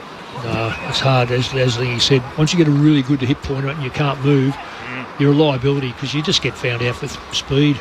Can't get across the ground. Dons by 2 goals. I've led most of the night. They led at quarter time for just the 5th time this year. 5th time all year they led at quarter time. There's a bit of push and shove again in the middle. There's good feeling in this game with both teams. Yeah, good work. Just chuck it up. Sense that victory. You win 77% of your games if you lead at quarter time this year, competition wide. And the Bombers in front for only the 5th occasion after the opening change. Saints trying to change that. They get it going forward. There's more push and shove off the ball. And Jaden Ewan downfield on Jack Higgins coughs up the footy. And so St Kilda advance it from the centre square now for a shot at goal, 25 out. Mind you, if you ever want to see one that's been milked pretty well, just have a look at this replay. Jack Higgins knew exactly what he was doing. He's wasting no time to hook it across the body on his left. Higgins has got a couple, and the Saints are right back in this game. And it is on again. Another melee at centre half forward for the Saints. 6-point game. Essendon 5-5-35. St Kilda 4-5-29. 21 gone in the second term. Someone's down on the deck. See if there's a free kick paid. It's Gus Clark on the bottom of it all. And only now they're starting to separate. It's all going on. What's happening on the Essendon bench, Hodgie? Yeah, so Sado Hawley right in front of me, running on for his first run. The substitution has been made. So that's, you feel for Jaden Laverty. A hip pointer, a very, very, very badly corked top of his hip. He just couldn't get it going, and he's unfortunately on the back seat of the bench, and he'll need a big old bag of ice to help him. Sorry, Hodgie, I wasn't laughing at you. I was laughing at the way Jack Higgins milked that free kick. He dragged Ewan to basically the ground and then sprawled himself over to make sure the umpire saw him. It's just small forward craft 101, Mick. Yeah, but the umpire's going to get judged on this. I reckon right now we're not looking at finals umpires. First time today that St Kilda have scored back-to-back goals. Goldstein palming it down. Hall pinches it. Handball to Windhager. Saints out the front to Wilson. To Big Marshall. To Filippo. Goes back to Wilson. Tackled by Hobbs. Wraps him up. Umpire wants it. 40 out from the attacking goal for the Saints. The Bombers fans went up as one. All up quickly. Goldstein slapping it down. Blackiston. He slaps it on. Duursma. Away to Pryor. Worried out of it. Comes out. Kick smothered. As Garcia's kick smothered by Blackiston, and it goes back into the mark. And again, the umpire wants it. There's a bit of feeling, isn't there? Yeah. Really, for a game that means, well, nothing for the ladder, but... Forward 50 stoppage for the Saints. Duursma grabs it, tackled, dispossessed, trying to shoot a hand pass out. Blackiston collects, turns into trouble, gives it to Hobbs. He's got the hot potato in his tackle. Taken the ground by Hall. At least Essendon have got a good balance outside the back 50. So if it comes out, they've got good representation. Oh, Windhager free. Goldstein palms it down. And then another stoppage as Boxall tackled immediately. And coming up, Brisbane and Fremantle. There is a call available through the ABC Listen app. Look out for ABC AFL Extra. No late change, Nat Fyfe and Luke Beacon are the two subs. Lots of repeat stoppages here. Forward pocket for the Saints. Dodson down towards Hall, always scrapping, fighting after it. Who's umpire number 10, please? That's Robert O'Gorman. Oh, I love him. He just throws it up. Just done. Bang. No mucking around. Does it again. Goldstein palming it down. Free kick this time. Umpire O'Gorman says, Goldie, have a kick. He's probably the most experienced of the four, yeah? Yep. Maybe Lee Howson, probably the next most, and then Bryson T, the more junior of the umpires, as Goldstein goes short. McGrath goes back towards the defensive goal square. Guns on the last line through Redmond. Shorts it away to Xavier Dersma. So Saints with a bit of momentum here. They've kicked the last two after the Bombers went out by as many as 18 points. And at that stage, it felt like they should have been further ahead. Had some opportunities they didn't quite cash in on as McGrath goes short to Redmond, and now the Bombers have an inability to move it through this wall of St Kilda players set up in midfield. Yeah, it's 6 to 10 inside 50s. This time, St Kilda's favour. Redmond long down the line, carries over the head of McMahon, spills down to Caminiti, dispossessed in the tackle from Guelphy. Pride gives it to Dersma, hand pass to Unwin, dances through traffic, handball to Hobbs, caught once, twice, he was legged. Yeah, he Free was. kick. He was. Tackle slip from Steele, it wasn't paid originally, and then the late whistle, and Hobbs is getting it just forward of halfway. Hand pass to Clark. Kicks an ugly ball inside 50. Pumped back out by Windhager. Sardell Hooley picks it off. 55 out for the Dons. Chips into the pocket and Guelphy on the end of it. Tumbling to ground. Hugs it to his chest. 40 out. 30-degree angle to the right. Now, Windhager, first quarter kicked 2 out in the full.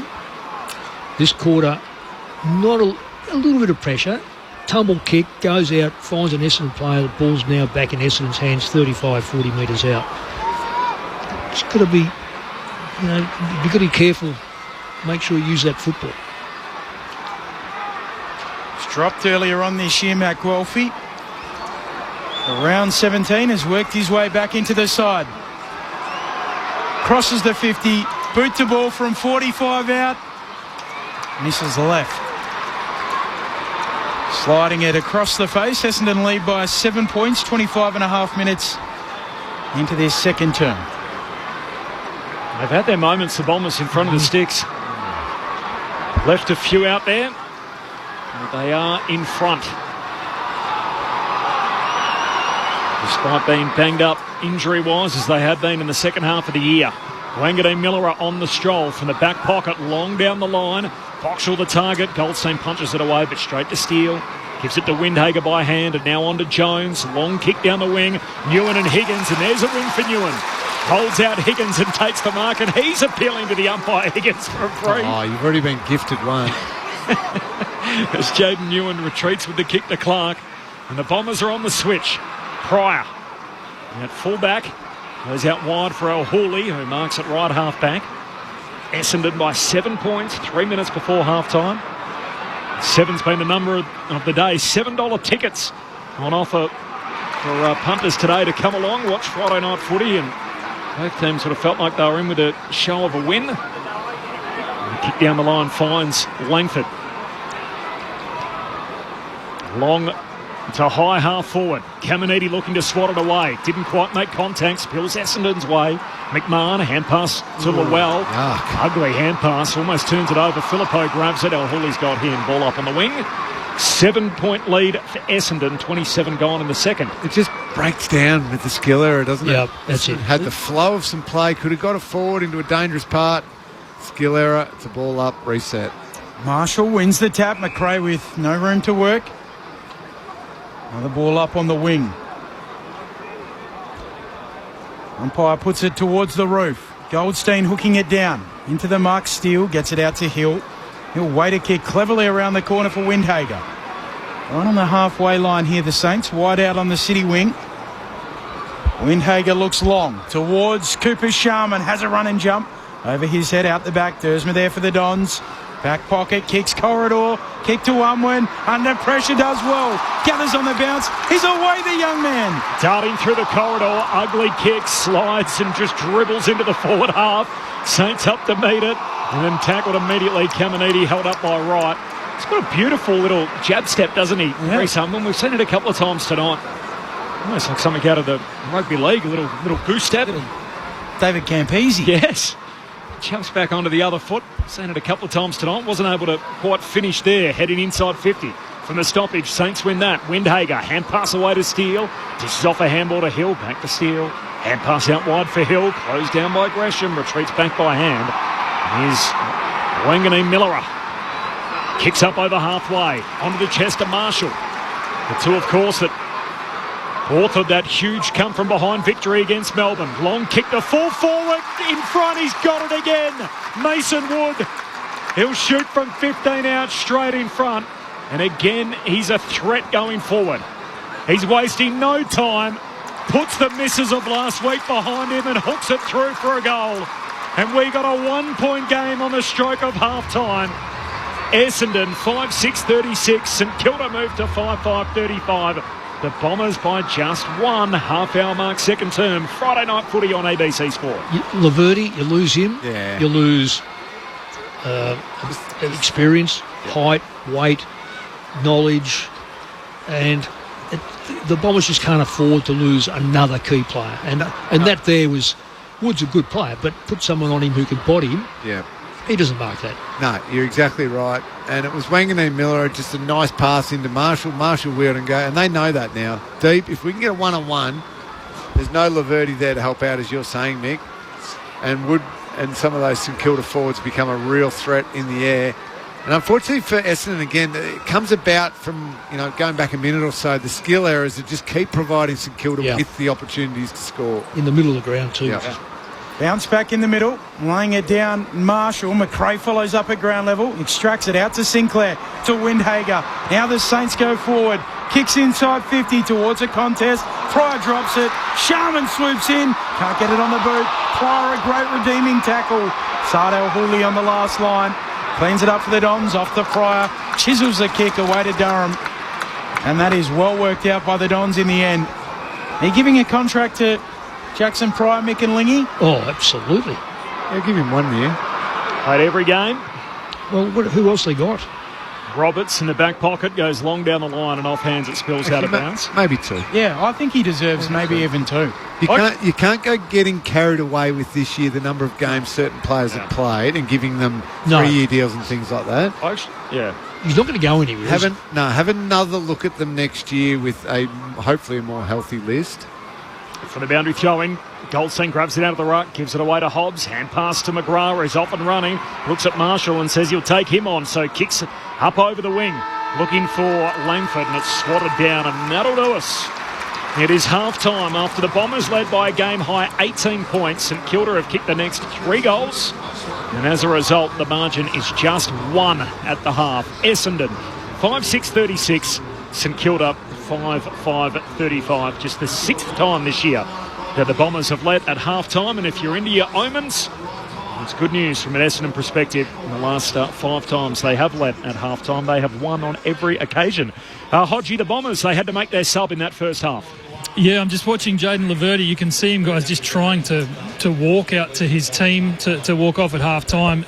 It was a cork at the very top of his hip. They took him down to the rooms. They tried to get him going, and they just couldn't. They'd send him back out on the field, and he knew straight away that he was not right. So subbed out of this game, which leaves a massive hole down back, as Mick just said. The other one I want to ask Mick about is Jai Menzie. We saw the really unusual incident. He missed 2 set shots in that second term, the second of which it was really at the edge of the goal square. It was a woeful miss. Came off the ground, and Ben Robin, the club psych, took him around to the race here, just beside the interchange bench. So he was out of eye shot, I guess, and put an arm around him. That he was just an emotional, heartbroken mess. So. And I just watched, he never went inside 50 from that moment on. I don't think he wanted to put himself in a position where he could mark and have a shot. How do you treat him, Mick, as a coach at half-time? Do you address it, or do you just be positive with him, or how on earth do you get his mind back on the job to say that you can kick those set shots in this second half. Timmy, is that Ben Robbins the redhead from former Brisbane, or is it another Ben Robbins? Because I had a Ben Robbins at West Coast who ended up playing a few games but took up psychology, so I'm wondering what he was. So he may well be a former player. Wow. Well, I've said to you before, Ben, a coach can't spend a lot of time at half time. You haven't got a lot of time, but it's nothing. One of the easiest things you'll do is to put your arm around him and just say, just relax, we've got your back, right? That's number one. And whether you have, it doesn't matter. That gives him, the coach's head. But to me, Peter Sumich, Travis Cloak, these players that were wonderful goal kickers but had days where they just missed everything. I'd say to them at half time, just there's the net, go and have a couple of, instead of just sitting there thinking about it, go back and have 3 or 4, 5 or 6 shots and get your rhythm and think about your technique. It's all about technique, and technique is what's going to get them a goal, not thinking about the negatives of the game. Can I also jump in there and say that, would I be right in saying that maybe you identify, one of us, one of the coaches is going to talk to him? Oh, not all of us. You don't need 5 different voices all going, you'll be right, mate, you'll be right, mate. That's why it's a technique thing, you see. That's why you have your structured thing, that someone's been doing that with him at training or whatever. He goes back with him. And they're big on this now. Like, they'll be back to process. Go through your process and just follow that and get back on track there. My heart breaks for him. Imagine your own life. Come to work today, perform well, otherwise you won't have a gig next year. That wouldn't have been said as much, but he would read the numbers on the wall. Yep. Absolutely, and that's the brutal reality of pro sport. 5-6 to 5-5, the halftime score. Essendon by 1, just on those goal kickers, by the way. Langford, Wright, Llewell, Reece Unwin on debut, kicked a goal in the opening term, and then 1 for Liam McMahon. Meanwhile, for the Saints, just 3 goal kickers. Higgins and Sharman both have 2, and Mason Wood has the other one. In the AFLW game, Sydney Swans 20-point winners over Richmond.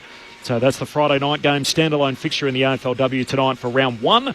So Swans by 20 over the Tigers. Off the SMS, Marcus in South Melbourne, having a wine in front of the fire. I tipped an Essendon upset in this match. But alas, I must leave you now in the hope that my Dockers may score a double chance. There are calls available of both games. You can find them through the ABC Listen app. You can catch the Fremantle-Brisbane game there. There's no late change. Fife is the sub again for the Dockers. So call available through the ABC Listen app if you want to follow that in full. If you want to stay with us, we'll update you, and then you'll be able to catch the second half when we take you there following our game. Have I got 1 minute to talk about Ben? You got more time than that. I'll talk about Ben Robbins. I want to talk about Ben Robbins. We recruited we being West Coast, recruited Ben Robbins from Victoria. I think he comes from Gippy. Have we established it's the same? It is. Little Reddish. So just quickly as well, Mick. Sorry, you tell yours. No, wait. No, go. Anyway, so we do things at West Coast which a lot of Victorians were pretty hopeless at, and that's running on the beach. It didn't matter how many times we run on the beach, the West Australian boys had always run on the beach, so the Victorians were running last. Then we'd go and have a swim. And we always had someone who would come up the rear of the swimming. So the Victorians and Tasmanians were horrible at swimming. So, and I'm horrible, so therefore I walked the beach as I watched the players do these 400s or whatever they were. Looked behind, and one little redhead went under once, come up, under twice, come up, under 3 times, didn't come up. And I'm on the beach, and I'm thinking, he doesn't come up. That's one of our players, a little redhead lingy, didn't come up. Anyway, the bloke at the back, who was our just a carer, he's dived under and dragged him up, and all of a sudden we can just see this little redhead spurting out water. Last swim he ever had. So that's Ben Robbins, who's now got this job, who's apparently wonderful at his job. I was just having a look at it. So he played for Brisbane, 96 through to 2001, so he mustn't have played a game at West Coast, I don't think. No. Look, I know he was there, but I don't think he did play a game. Okay. But then he went to Brisbane. He was at Brisbane 96 to 2001, then 2 years with the Kangas. So he was at the wrong clubs the wrong way around. He was at Brisbane while the Kangas were winning, and the Kangas he was a lovely. I remember him being just a terrific little bloke who tried his heart out. Oh, clearly, we traded him to Brisbane just to give him a chance, and he played. Did he play a few games? Yeah, he did. He played 92 AFL games. Well, it's more than a few games. Good on him. Good on him. Essendon by a point at half-time. Mick Malthouse, Cameron Ling, quick thoughts? What do we make of that first half of footy? A pretty ugly half of footy as far as football goes, but really pleased with what Essendon are doing and the endeavour they're showing. Yeah, the skill, execution at the end is probably what's cost them what would... I feel like it almost should be a 15, 18-point lead. Yeah, absolutely. With a little bit more polish and finish, not to pick on him and go back to him, but a Menzies goal extra there, and then a couple of really bad skill errors. The Langford one, trying to switch into the middle, just gifted St Kilda a goal. They played well enough through effort to have a nice 2 to 3 goal lead. Instead, it's only the 1 point. Haven't been overly impressed at all with St Kilda. Not one little bit. They are getting by on... as I said, a couple of gifts from the Bombers and a couple of their very best players having some nice moments. But, I haven't loved the way they've played, Mick, to be perfectly honest. I was coming here tonight expecting to see the little bump, the little leap that St Kilda had made, and not much at all. Just looking at players who you want more from. And I said off air beforehand, I just reckon Rowan Marshall's dropped off a little bit. He's okay tonight. He's against Goldstein, who's an outstanding athlete that's lasted until 37 and probably has some need to keep him, quite frankly, the way things are going. But I'm looking at other players that you just expect a natural improvement of, and quite frankly, it's been... Look, I've got a real soft spot for the Saints. I've got to say I really like them. One, as I played there, so you follow them a fair bit, but there's just not a lot of improvement made by players. So it's the same old. You're saying, Corby, 10 wins, and we're looking at probably 11 and 12 maybe this year, but nothing suggests that they're remotely near the top 8 sides. No, and that's what it matters not how many wins you win underneath that. You've got to win enough to make the 8. And I know, and during the week we did it pre-match, Rossline didn't want to talk list management, certainly in the lead up to a game and everything like that, but everything at St Kilda hinges on that, because I'm with you, Mick. In their current iteration, they are not good enough to jump inside the top 8. Yes, there's going to be little incremental improvements in certain players, but there's not enough really brilliant players there. The one who is Wangane Miller, who's jumped. So are they going to hold on to him? That's the huge question. And then can they attract some other talent to then buy some time for some of their other younger players to make those little incremental improvements? So the list management thing is the big issue with St Kilda and St Kilda fans looking at what does 2026 and 27 and 28 look like? Because if that bloke in number 7 is not there next year, it is a pretty devastatingly poor list. Yeah. And that's scary. Yep. So all the conversations are gonna revolve around that. We'll talk more about it, I'm sure, across the weekend and in the weeks to come, and that's what we'll do, obviously, because it is the major storyline around St Kilda, whether they like it or not. But I spoke to a footy boss at one of the 18 clubs who basically said we had a situation where one of our stars was out of contract and we wanted to pursue someone on the open market, and we couldn't because we hadn't re-signed our current star at that stage. And so we were worried about what it was going to do for the locker room and the dynamics, that unless we've got our key stars locked away, it's hard to go out there and be so open to search for someone else. And yet St Kilda have followed this path where they put it out there very publicly that they were after Tom DeConey, and everyone knew it, unashamedly. And all of a sudden they got these contracts they haven't been able to get done. And Wangane Miller, quite rightfully, his agent and everyone else is saying, well, if you're going to pay Tom DeConey 1.7, this is what I'm worth. I honestly, there's very few players I go ridiculously over the top about. I would shift every cent of that Tom DeConey potential contract and over to Wangane Miller. But you don't declare it, though, Liggy, do you? No, you don't. What good football clubs keep things in-house behind them. There might be leaks to say you might be associated with, but the figure's never there. It's been a disaster. That's surely that is between the management, the player and the football club, not the world. Yep. The whole strategy has to be, even if it all works out from here, you think there are better ways of doing it than the way we've seen this play out publicly. And the heightened anxiety, and you can hear that in the key officials at St Kilda about whether he's staying or whether he's going, and what it means for the knock-on effect and so many other decisions. The second half is less than 10 minutes away. We'll be back here shortly. Essendon by a point at half-time. We'll bring you up to date too with what's happening between Fremantle and the Brisbane Lions. If you want to hear it in full, you can find it through the ABC Listen app. Back in just a moment with the Sunday teams, but first, the latest from the ABC Newsroom.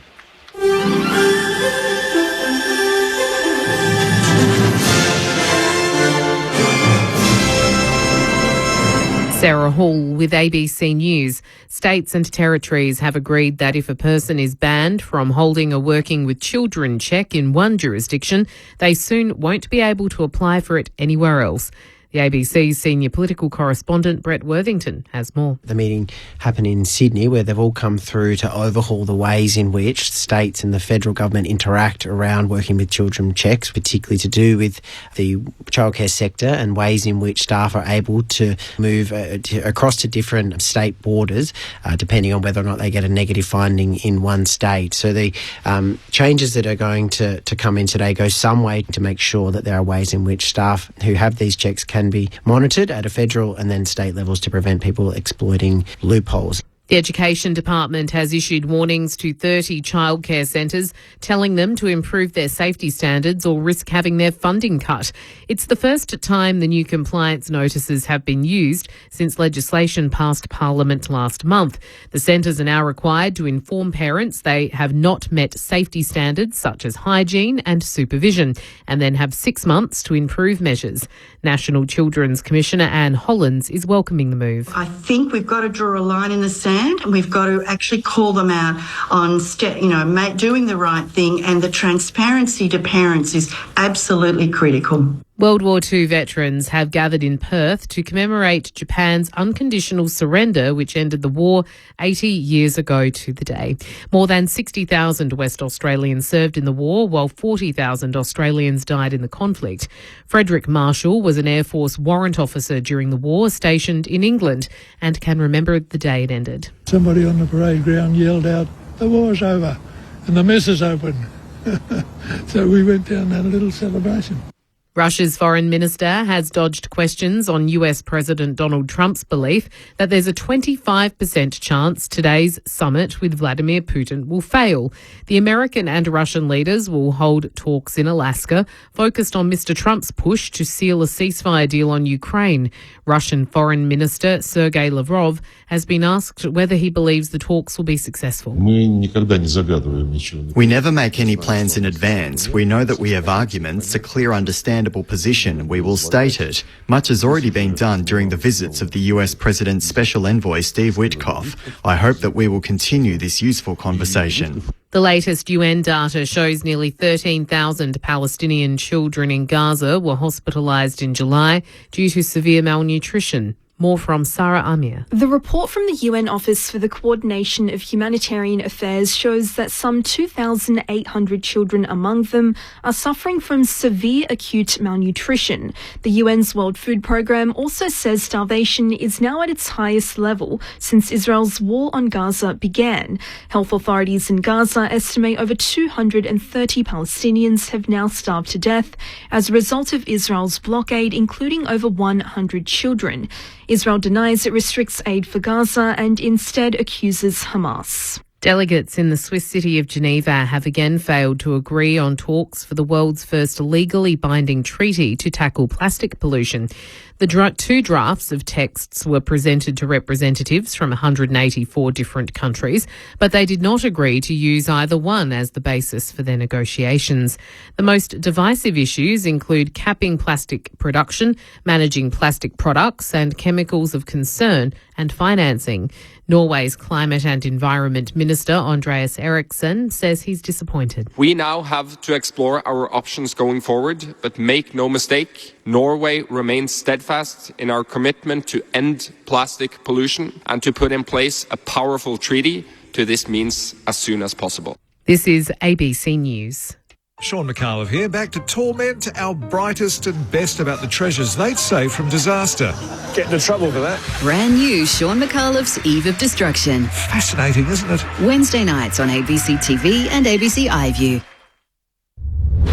This is the 2025 AFL Premiership season on ABC Sport. Hands on it down there from Wilkie. Juggled effort for Guelphy, but it was Wilkie who touched it first. Sockers it from the pocket, and Lowell scores from out wide. Dare I say, from the corner.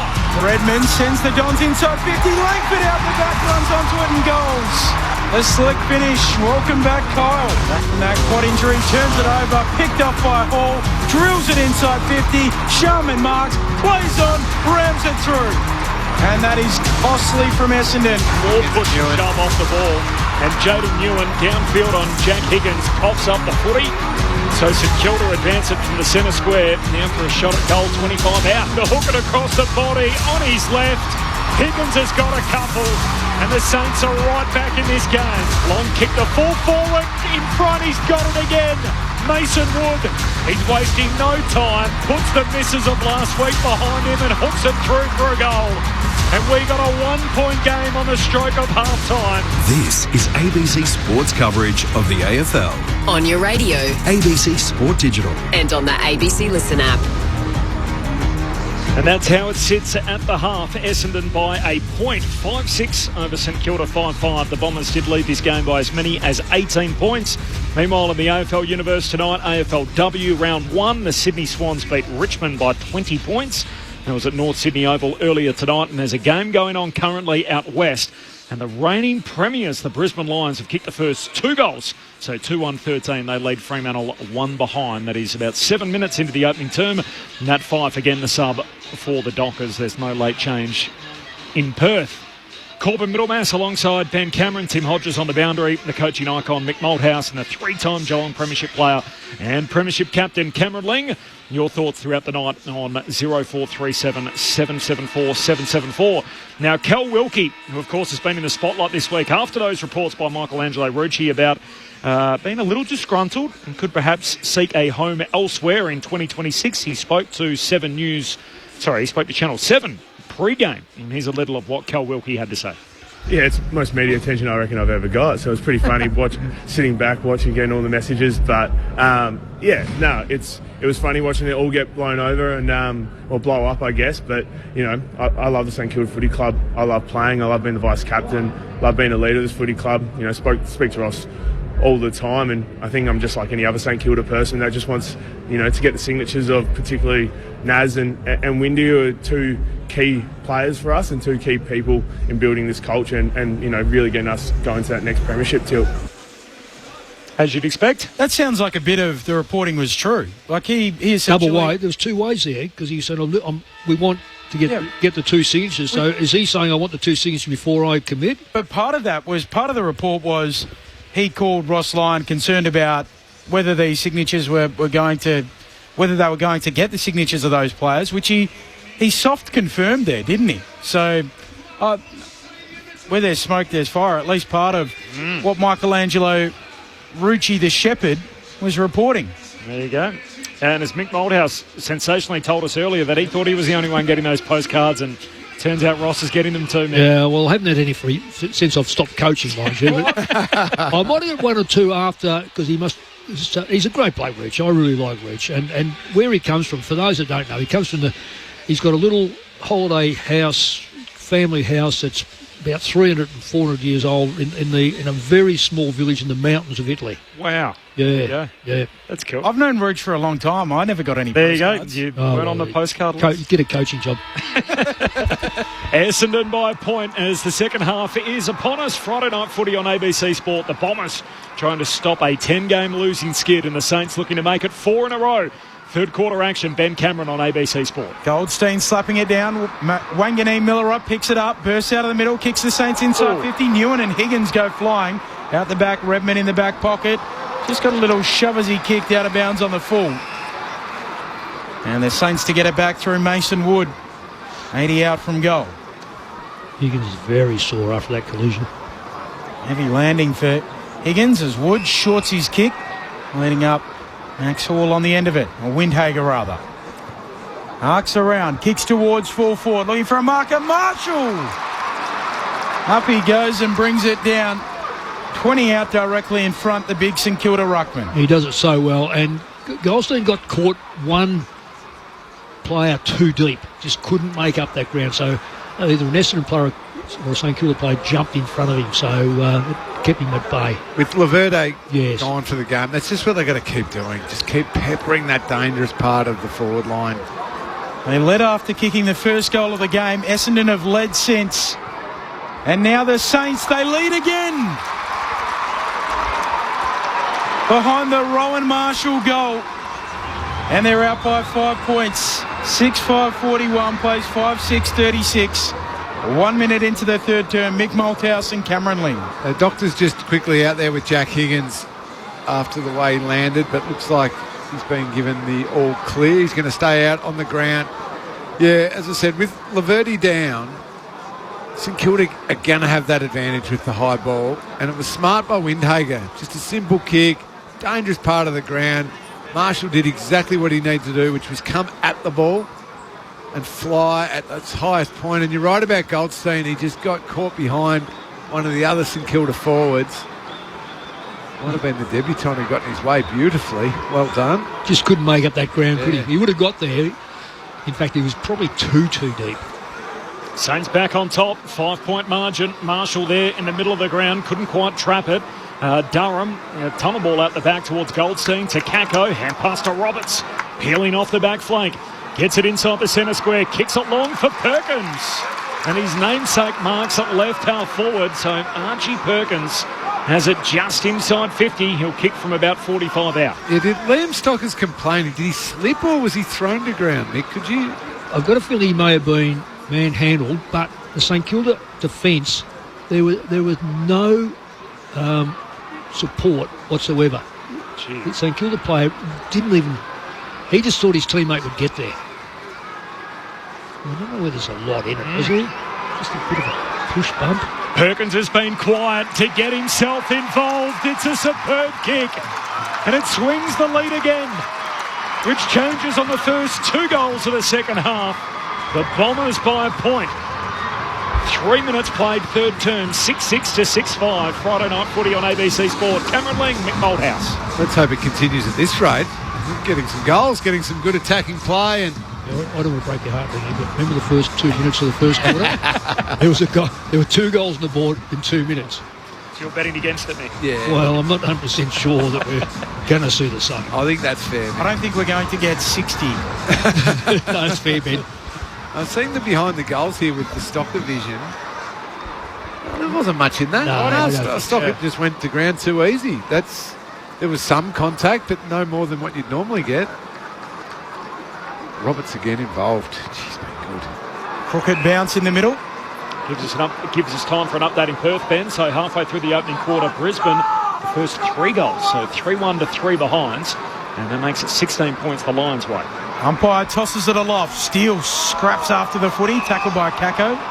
We're doing away with the bounce, Mick and Lingy. Yeah, I've finally come round to that. I'm sorry, traditionalists. I stayed with you as long as I could. Well, they bounce it so many times to get it right. That's the difference. It was only happened once or twice a game, but it's almost 3 or 4 times a quarter. Goldstein taps it down away to McGrath. High kick inside 50 for the Dons. Off the hands of the pack. Kako can't gather. Menzies can. Fires out a handball. Durham gets it away towards Gresham. Worried out of it. Ricochets away to Clark. He'll loop a handball. Can't find a target there in McGrath. Langford swoops onto it. Rushes a kick. Back there, Wood. Marks defensively for the Saints. Essendon by a point. Wants to move it in a hurry. At the half-back, Sinclair collects on the bounce. And pass away to Wilson. Oh, they've got him open here, the Saints. They've got to go quick. Short kick finds Steele. They had the overlap.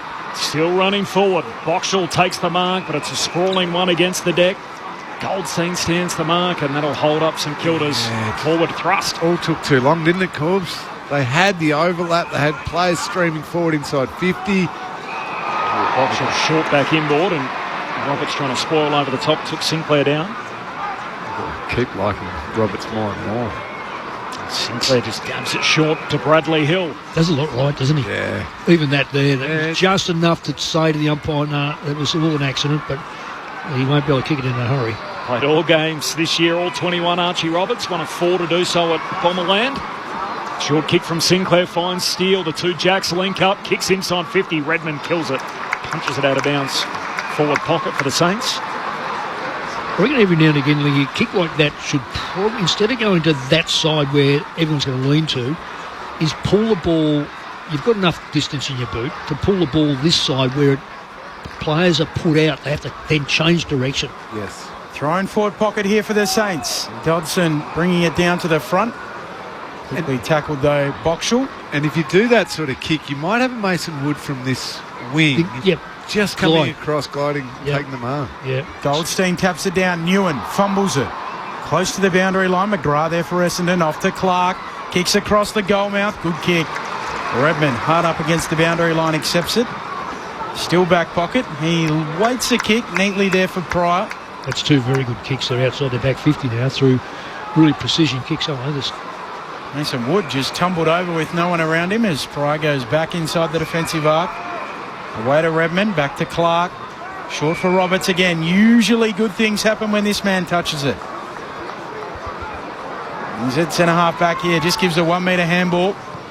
Away towards Redmond. A kick for a leading Langford. Vice-like grip. He's got it in front of the benches. Just repeating, Jaden Laverty, a hip pointer injury, subbed out in the first half, so already the sub Sardell Hawley is in. Lance Collard, the sub for St Kilda, yet to be used. Langford down to half forward. Almost marked it in the end. Stocker, not to be, falls the Bombers' way. McMahon gives it to Perkins. Hand pass picked off. Hall wins it back for the Saints. Handball away to Wilson. Now to Windhager. Runs, carries.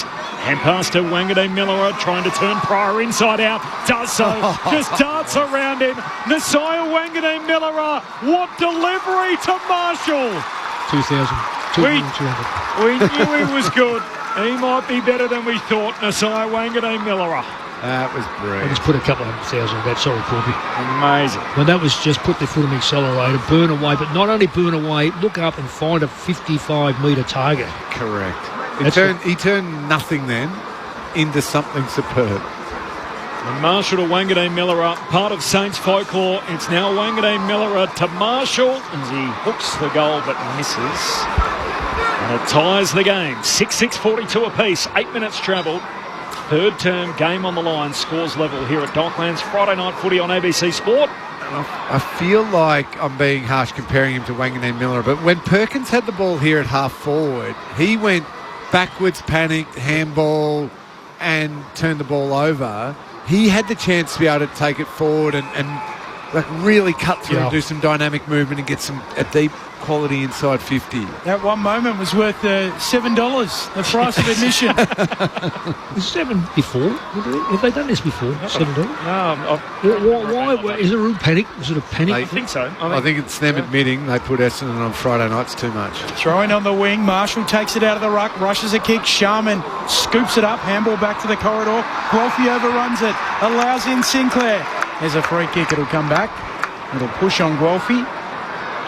Poor kills by both sides then. Gave the ball up. Scores level 6-6-42, each of two. Tim Hodges. Benny, I will say on the crowd, they announced Wednesday night, they gave it 48 hours to try and get a crowd with these $7 tickets. There must be over 30,000 people. It's a fantastic Friday night crowd, so well done to the AFL. Guelphy hands it off to Redmond. Long kick down to Llewell, who marks plays on, but kick smothered by the flying Viking. Here comes charging through Alex Taru. You're right, Tim. You've got to have a crowd. That's good. It is good. Because it's not a great day outside. That is Alexander, of course, spelt Alixzander. Alexander Taru. First year Saint from the boundary throwing. McGrath, hand pass away to Hobbs to the Bombers. Kick smothered. Spills away to Perkins. Bangs bodies with Windhager. And the pair back out of play. So boundary throwing half forward again for Essendon. Hodgie. I've got my mixed story I'll get to later, Corbin, but the crowd, the weather, it's 10 degrees, feels like 6. And you know, tomorrow, I did think about a weather cross, whether it's a good idea with Mick, but tomorrow, a top of 11 in Melbourne. It's going to be freezing. Was that the mixed story, or is there another mixed story? I've got another one coming. Okay, that's what we call a tease in the radio game. Mix, I can tease you, Hodgie. Mix coming for you if you keep talking about the weather. Free kick picked out from the throw-in. Windhager standing the mark right on the edge of 50. Sammy Durham with a free kick. Tries to lay it up towards Peter Wright. They come from all angles. Menzie, quick hands, away towards Perkins. Squeezes it through. 2 for Archie Perkins. And that was Golden Archie as he bends it through from the pocket. Essendon by 6 points, 7-6-48, plays 6-6-42. 11 played in the third. Well, they're hanging in there, Essendon.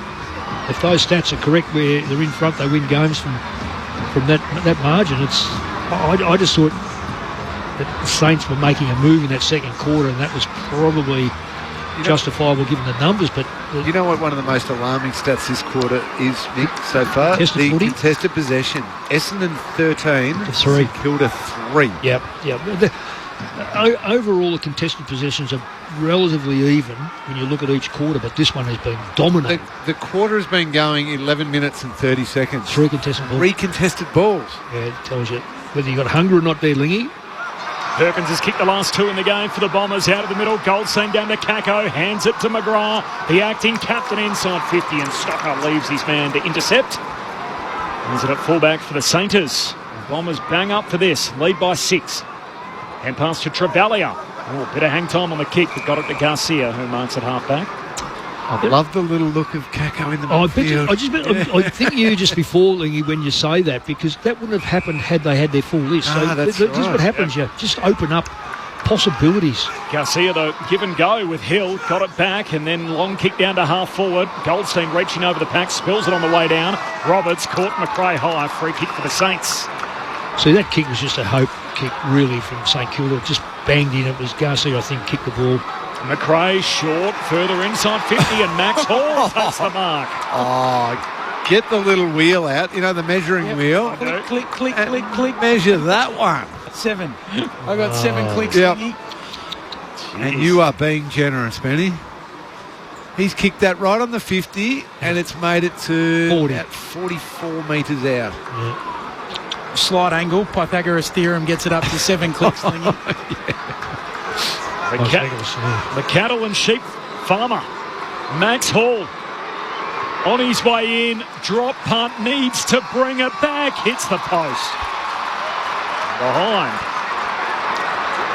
It was a great story, though. It was dropped before a prelim for Box Hill in 2023. Halfway through the following year, picked up in the mid-season draft, and now he's played every game. Yeah, it's incredible, isn't it? Sometimes you just got to wait, be patient with players and mature differently. Redman on the kick in towards the contest. Swatting it away is Wright. Wilkie right there with him. Thrown on the wing. Bad discipline by me too. The Bombers by 5 points on the back of that miss from Max Hall. So 13 gone, third term.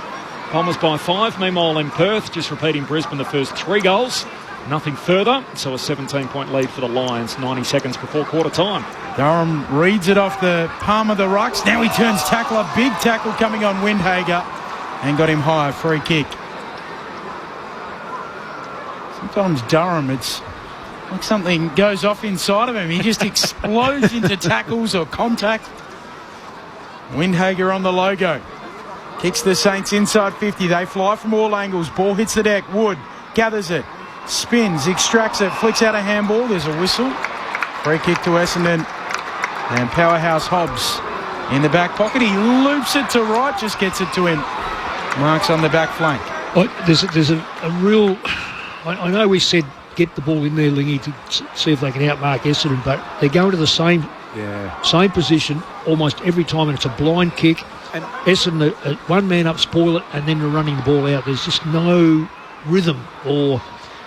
there's just nothing smart about it. Right to Roberts, and then Roberts goes along with the contest, kick to the wings, spills through to Hill, hand pass to Garcia, closed down, kicks down the line and turns it over. And Mick, there was a pack of maybe 8v8 flying for the ball. So schoolyard. Yeah, when we say we want them to go long and exploit that, you want that in an isolated one-on-one matchup. Dersman to the wing, spills off the hands of Wright, picked up by Durham, hand pass over his shoulder, Bombers still with it to El Hawley. Heads to half forward on the hop, got to Menzies, slick hands away to Kako, hand pass further afield to Hobbs, jinking run, shakes Windhager, pulls the kick back to the corridor, Unwin out after it, waits for it to bounce, collects it half forward, good tackle, rolled over by Travalia, and that is holding the ball, tried to evade him, pinned one arm, and Toby Travalia wins it back for St Kilda. 5-point lead for the Bombers halfway through the third term. I don't know what Hobbs was doing. No, exactly. Kick the goal. Chest out facing goal, wasn't he? Yeah, or pop it straight over the top to the player who's leading back to the goal square in a direct line. Saints up the middle now. Travalia away to Wilkie. He'll kick out wide to the flank. Getting back. Durham does well, knocks it down, but it goes straight to Windhager. Off to Higgins. He snaps on the left from the left forward pocket. Down in the goal square. Sharman can't get a boot on it. Getting involved, Peter Wright. They still scrap after it. Boxall flicks it out. Wilson snaps and goals. And the Saints snatch back the lead. The fourth lead change of this match. Essendon trail by a point. 7-7-49 plays 7-6-48. Cameron Ling, Mick Malthouse. Corbs, you know, sometimes we have the discussion and you will ask the question about what do we mean by good offence can help support and make a good defence. So if Hobbs hits that kick and it's a set shot or he pops it through for himself, that ball never goes down there. So if they're efficient in their offence and Hobbs makes a good decision and good execution of skill, nothing happens after that. Instead, it was a total scramble. Wilkie had the entire corridor open to him. The whole time it was playing out, Essendon defenders were panicking because it was space, it was isolations, and in the end, they did not a bad job to try and slow it up, but it's a two-goal swing. So you lose one at one end and you cough one up at the other. Exactly right. I tell you what, it looked like Monty Python show up the top end there, though. I reckon there was five blokes, five Essendon and St Kilda handled it before there was a score. Third lead change of the quarter. Wright grabs it out of the ruck, kicks it inside 50. Unwin inadvertently soccers it further inside 50. Just moves Stocker out of the way. The young man trying to go back and collect. Was he taken high? Yes. And Reece Unwin's going to get the free, and a bit of frustration as Stocker went back towards him. Good on him. And Unwin wins the footy. Left half forward for the Bombers. Tim Hodges on the boundary. That was a big goal for St Kilda, considering Marshall and Wanganeen Malira were both on the bench, both back in the middle for that centre bounce. So they'll probably be a bit dirty after having a break that they've coughed up their centre clearance. Unwin retreats back to Llewellyn, and just about every Saint, no exaggeration, we're talking 15 of the 18 are currently inside Essendon's forward 50. As Redmond inside the centre square, loads up, kicks it into the forward pocket, arriving late, McMahon, and knocks it out of play. So throw in forward pocket for the Bombers. The job of coaches, Mick, is to, I suppose, give your team a chance to win the game. Yep. None of this is pretty. No, and you know what? All they want is at the end of the day is a W next to their name. Yeah, yep. Both sides.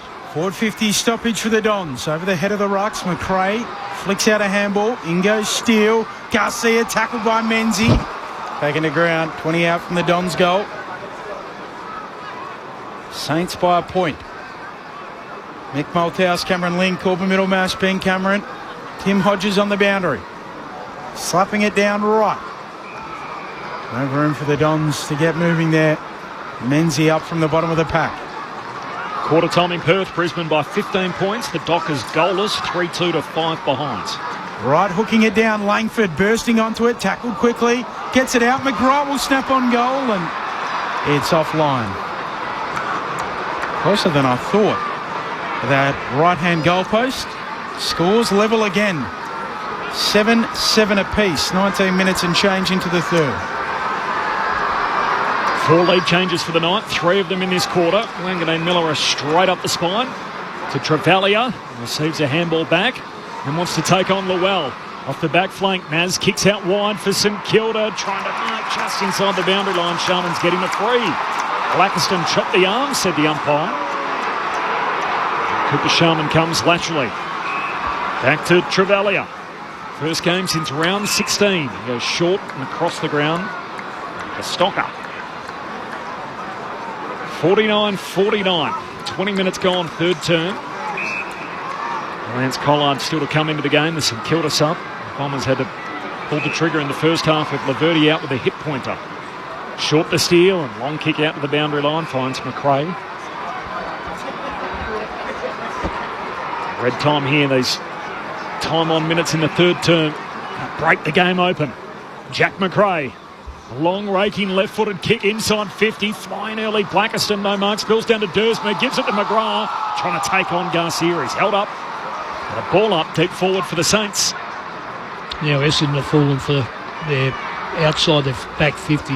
Really, they've got a few right on the 50-metre line, but that ball comes out quickly. Saints are going to bring that back, especially this side of the ground. Forward pocket here for the Saints. Dodson tapping it down. Boundary side. Still fighting after the footy. Manages to get rid of it. Hall close to the line. He's taken high. And he'll get a free kick 3 metres around from the behind post. Kicks infield. Wanganeen Malira. Smart play. Quick play. Catches them out if you move the ball quickly. You know, if you muck around with the footy or go back, things get filled up quickly, but if you move it quickly... What will he do here? He's going to go left foot, is he? He's going to go left foot. I think he can do whatever he likes. Yeah, he is going to go left foot snap. 45-degree angle. Oh, he steps the man on the mark. Tries to kick a drop punt and turns it over. He's human. He can't do that. That was audacious, even for him. Gee, Dersman was onto it. Well, wasn't he?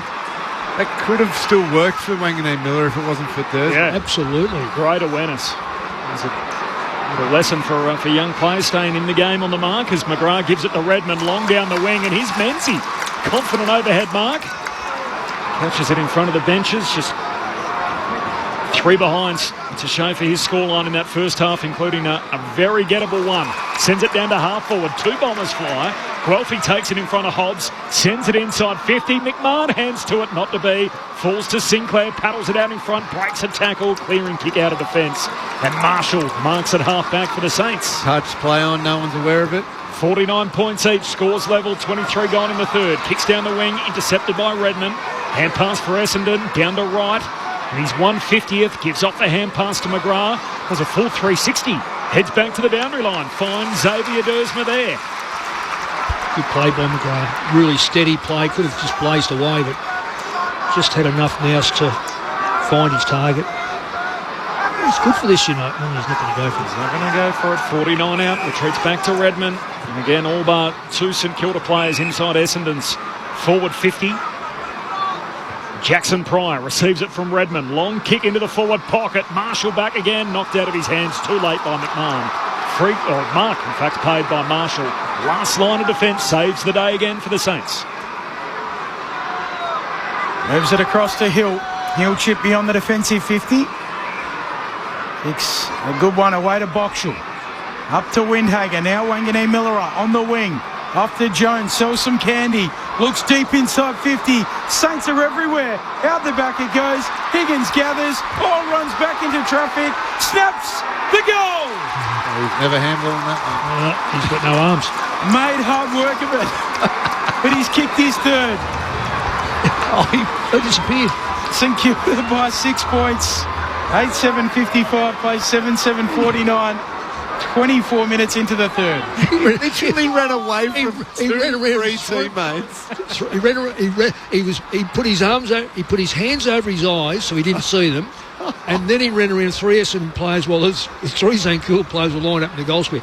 Then his arms disappeared. They would have walked it into the goal line. Who was the worst player you played with like that? And Mick, the worst one you coached, where you thought there's no way there's a handball being dished off here? Steve Johnson. Yeah, I was going to say. Steve Johnson. Well, I'm going to say a bloke who was, I love him as a bloke. I love him as a player. He's probably in my top 4 or 5 players in history. KB. Yes. I didn't call him hungry for nothing. No. But you know what? He'd kick a goal anyway. Yes. Tim Hodges on the boundary. Hodgie. The Saints have made their sub, big Alex Dodson, on debut. He's just about tanked, so probably the right time to take him out of the game, and Lance Collard has been injected in. He's about to come back onto the ground for the first time. Well, they get away with that, Timmy, because the Bombers have lost a key tall, so what they'll do now, put a bit more speed around the ground and just put up with what they've got in the forward on the Saints. He's got the long sleeves on too, young Collard, so the candy stripe look today with the red, white and black sleeves hooped the whole way down. Bombers just surge it forward, all power. Durham got it out to McGrath, gives it to Kako, kicks laterally, and Langford marks on the 50. He's coming back from injury. Here's a long kick of the ball, but does not look confident from 55 out. If you're not going to make the distance, get it there first before Marshall gets down there. They're pushing him further back, Rowan Marshall. Langford's not sure. Is he going to use the lamppost and try to creep around the man on the mark? No. Lays it up to the goal square. McMahon is there. That's why they're going to keep this kid. He was in position all the time. And it's one touch. Beautiful mark. There's a lot of players around him. And Langford just got it there in time. Marshall was making his way very, very slowly down. You can see just at the top of the goal square there, but he wasn't there in time to actually come over the top and make the contest. Yeah, enough contest. There was 3 St Kilda players all rose, but Liam McMahon, one of the feel-good stories out of the mid-season draft, kicks his second of the night. And Essendon level the game again. 27 gone in the third, 8-7, 55 each of two. Friday night footy on ABC Sport. Cameron Lang and Mick Malthouse. We've got a game here at Docklands. And the one who was involved in the midfield again was Kako. Yeah, He's improved that side. Yeah. The more you play this kid in the middle, where there's a bit more freedom in the forward pocket, Lingy.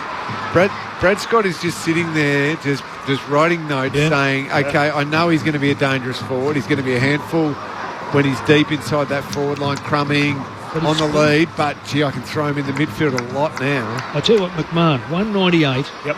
He's only 23. He's been at two different clubs and I think led goal kicking. So he's a proven goal kicker, and he's done nothing but prove that he can kick goals at this level. There goes Wanganeen Miller out of the middle. A couple of bounces right to 50. Finish it off! Oh. Wanganeen Miller, the magician, waves his wand at Docklands. He's special. Oh, He's different. St Kilda by 6 points, 9-7-61, plays 8-7-55, 27 and a half minutes into the third. He just glides across the ground, and how sweet is the kid? Yeah, and it's not easy on the run when you have to bounce and then you've got to negate the play that's coming straight at you. And chose the right time, just on that 49 metres to kick the footy, and it never looked like it was going to miss it. Bang! Oh, it's good to watch, Mick. Oh, he's a special. Yeah. As you say, you'd get a dozen people playing $7 to watch that. It's great. He's represented by Jerry Maguire too. Is he? Show me the money. Yeah, I think that's fair at the moment, isn't it? Oh, yeah, absolutely. Saints by 6 points. On the back of that centre break and goal for Nasai Wanganeen Miller. Scrap on again for it in the middle. Give them a minute to work it out. McGrath to Goldstein, spun around. Hand pass missed the target. Jones for the Saints. Gives it to Sinclair, peeling off the back flank. Runs his way around Dersma. Kicks St Kilda inside 50 off his left. Big leap. Higgins went too early. Bowls over Redmond, the man in front. And a free kick going Redmond's way at half-back for the Bombers.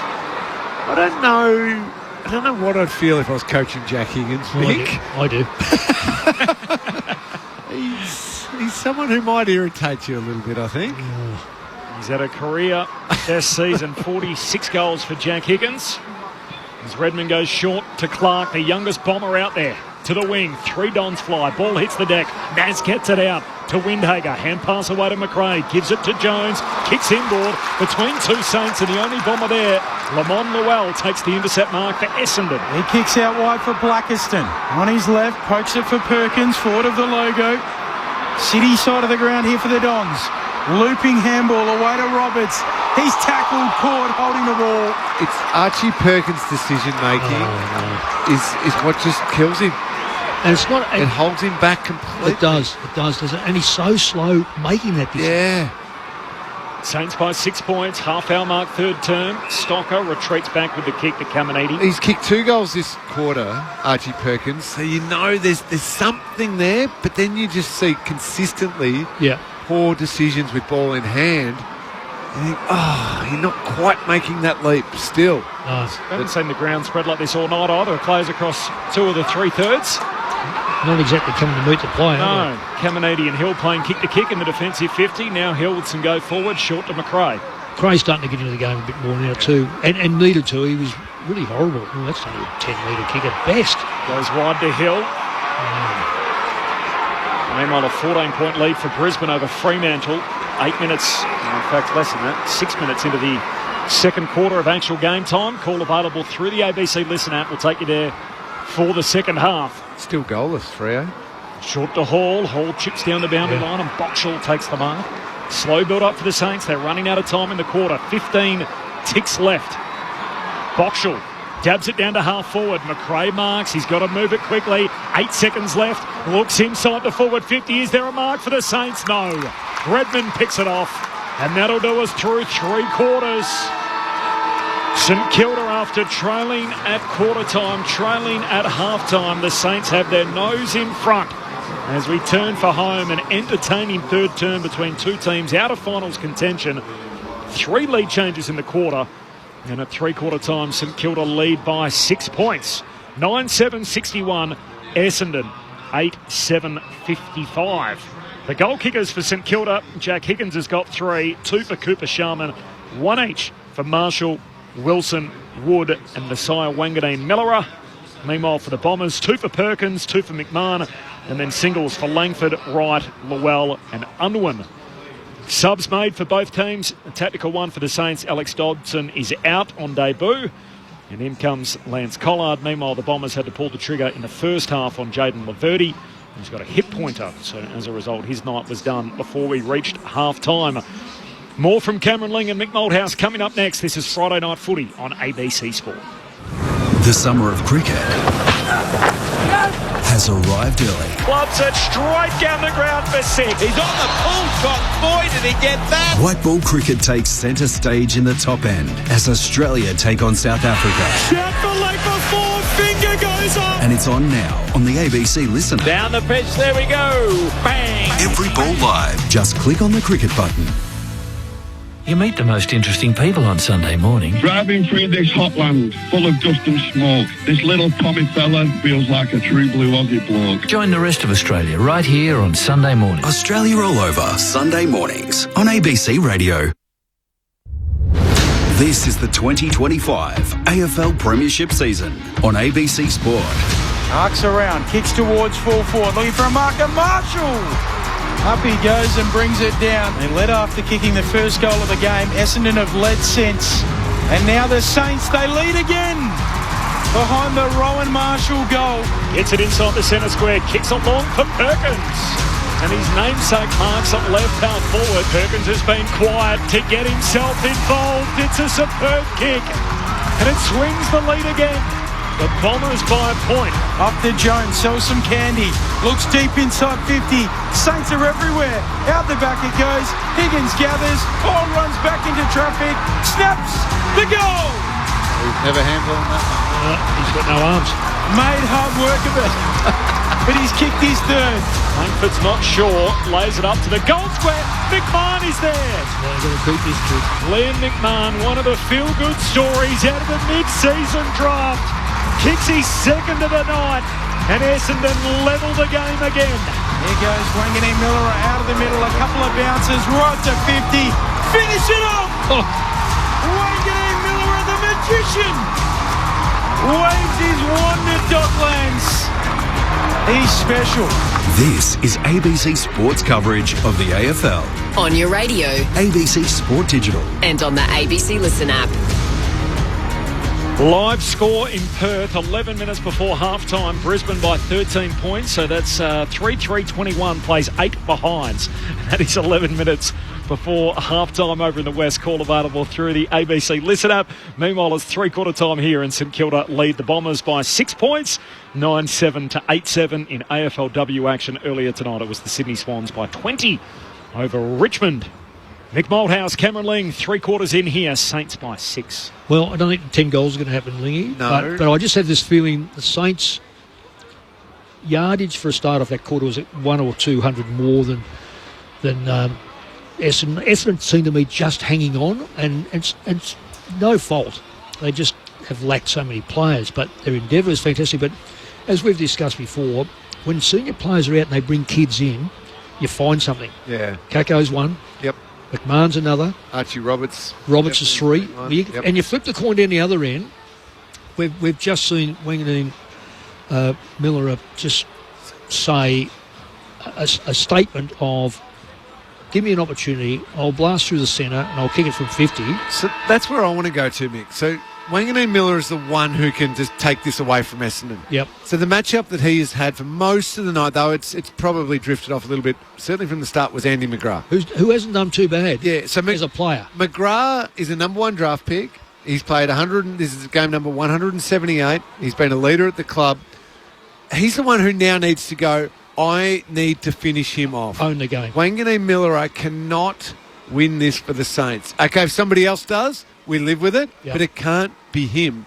I was doing a little exercise posing the question around. Now, Andy McGrath didn't ask to be drafted number 1, but he was number 1 draft pick, and a lot of pressure comes with that. Then when you look at some of the players who've ended up drafted after him in that 2016 draft, you start to think, okay, they're game breakers, dynamic, can really difference makers in the team. Taranto was number 2 and Hugh McCluggage number 3. I think McCluggage is an out-and-out star. But then you even jump further down the list and there's Shea Bolton, Tom Stewart, Nick Larkey. These types of players were drafted down the order. Puts pressure on him, doesn't it? It does, because Essendon, they know they've got Zach Merritt as that high-quality star midfielder, but McGrath is a number 1 pick to be able to... If he could elevate himself, let's say, to the season that Hugh McCluggage is having this year, then that's a difference maker. But into this game, take the responsibility and take Wanganeen Miller out of the game. Do not let him take this win away from you. What? How old would he be? So he's 22. 27. No, Andy McGrath's 27. Prime. Sorry, I thought we were talking about Naz. No, we're talking about McGrath. But all of a sudden, the holes have opened up now. He has to play in the middle. Yeah. And he would be, I reckon he'd be practically leading the possession getters for Essendon. If we just go to that 3 quarters there, Benny. He had 10 in that third quarter. So I reckon he'd be leading. He's had 25. So 25, which is not a bad outcome. Yeah. But, as you say, he's really going to take this. Got to finish it now. Yeah. Maybe I was still thinking about Nashai Wanganeen Miller, and good reason for that as McGrath stands alongside him here. Final term underway. Saints by 6. McGrath wins it here. Handball away towards Durham. He gives it to Goldstein. Kicks inside 50. Ball spills down to Unwin. Hurried kick to the top of the goal square. Off hand spills up the back. McMahon gets boot to ball. He's got 3. And we got a tie game. 20 seconds into the final term, 61 points apiece. Well, he showed his agility then. That ball fell. He had to pick it up cleanly. Look, it wasn't a hard goal, but he still had to stand on his feet, take the ball and dribble it through with... Probably his body might have went out on the point side of the goal post. So had to just shape it up a little bit. Very smart play. I really like this kid. I think he's got a heck of a lot to offer Essendon. So just on his story, he was listed by Collingwood, delisted. Yeah. Then he went back. He was captain of Carlton's VFL team, was leading their goal kicking at the halfway stage of the season. The Bombers picked him up with the last pick in the mid-season draft. So he got the last opportunity to play on an AFL list this year, and then led Essendon's VFL goal kicking. So he actually led both the Blues and the Bombers goal kicking in the same competition in the same year. And I reckon since he's got in the side, he may well be leading the Essendon senior goal kicking. He's 11 goals. 11 goals. I reckon that'd just be about leading. Don's out of the middle again. Here's Durham, driving ball into the pocket. Wright goes up, doesn't come down with the footy. Ball hits the deck, might work out for Essendon. Taru turns tackler, and a ball up coming. I think it was you, Corby, who broke the story that he might be taken away Essendon. How is that not a free kick to Jake Gresham? He's kicked a goal in 35 of his last 36 matches across both levels, so all bar 1. Marshall taps it down. Ball still live in the pocket for the Dons. Clark goes in low. No room to get free. We'll have another ball up and take you to Fremantle and Brisbane at the conclusion of this game. As Durham flicks out a handball back towards Clark. Kick partially smothered. Ricochets to Hill. Saints back pocket. Pollard with a high ball up towards the wing. Pack forms down in front. Durham again. Dumps it on the left boot. Thumping kick to full forward. Wilkie. He's back there again. Takes a defensive mark for the Saints. That was an ugly, awful, high floating ball. And he just took that like he was having a kick in the park there, Cal Wilkie. That was brilliant. Saints have won 3 in a row, all cliffhangers. And they find themselves in another close finish again tonight. 6 points, 9 points, 4 points. Their last 3 wins. Scores level 61 apiece. 2 and a bit gone, final term. And off the SMS, we're getting a few questions about how come we're not broadcasting the game in Perth. We are. So you can find it through the ABC Listen app. Look out for the AFL Extra button. And as Ben said, if you want to stay with us and see what happens here, we'll keep you up to date and take you there for the full second half.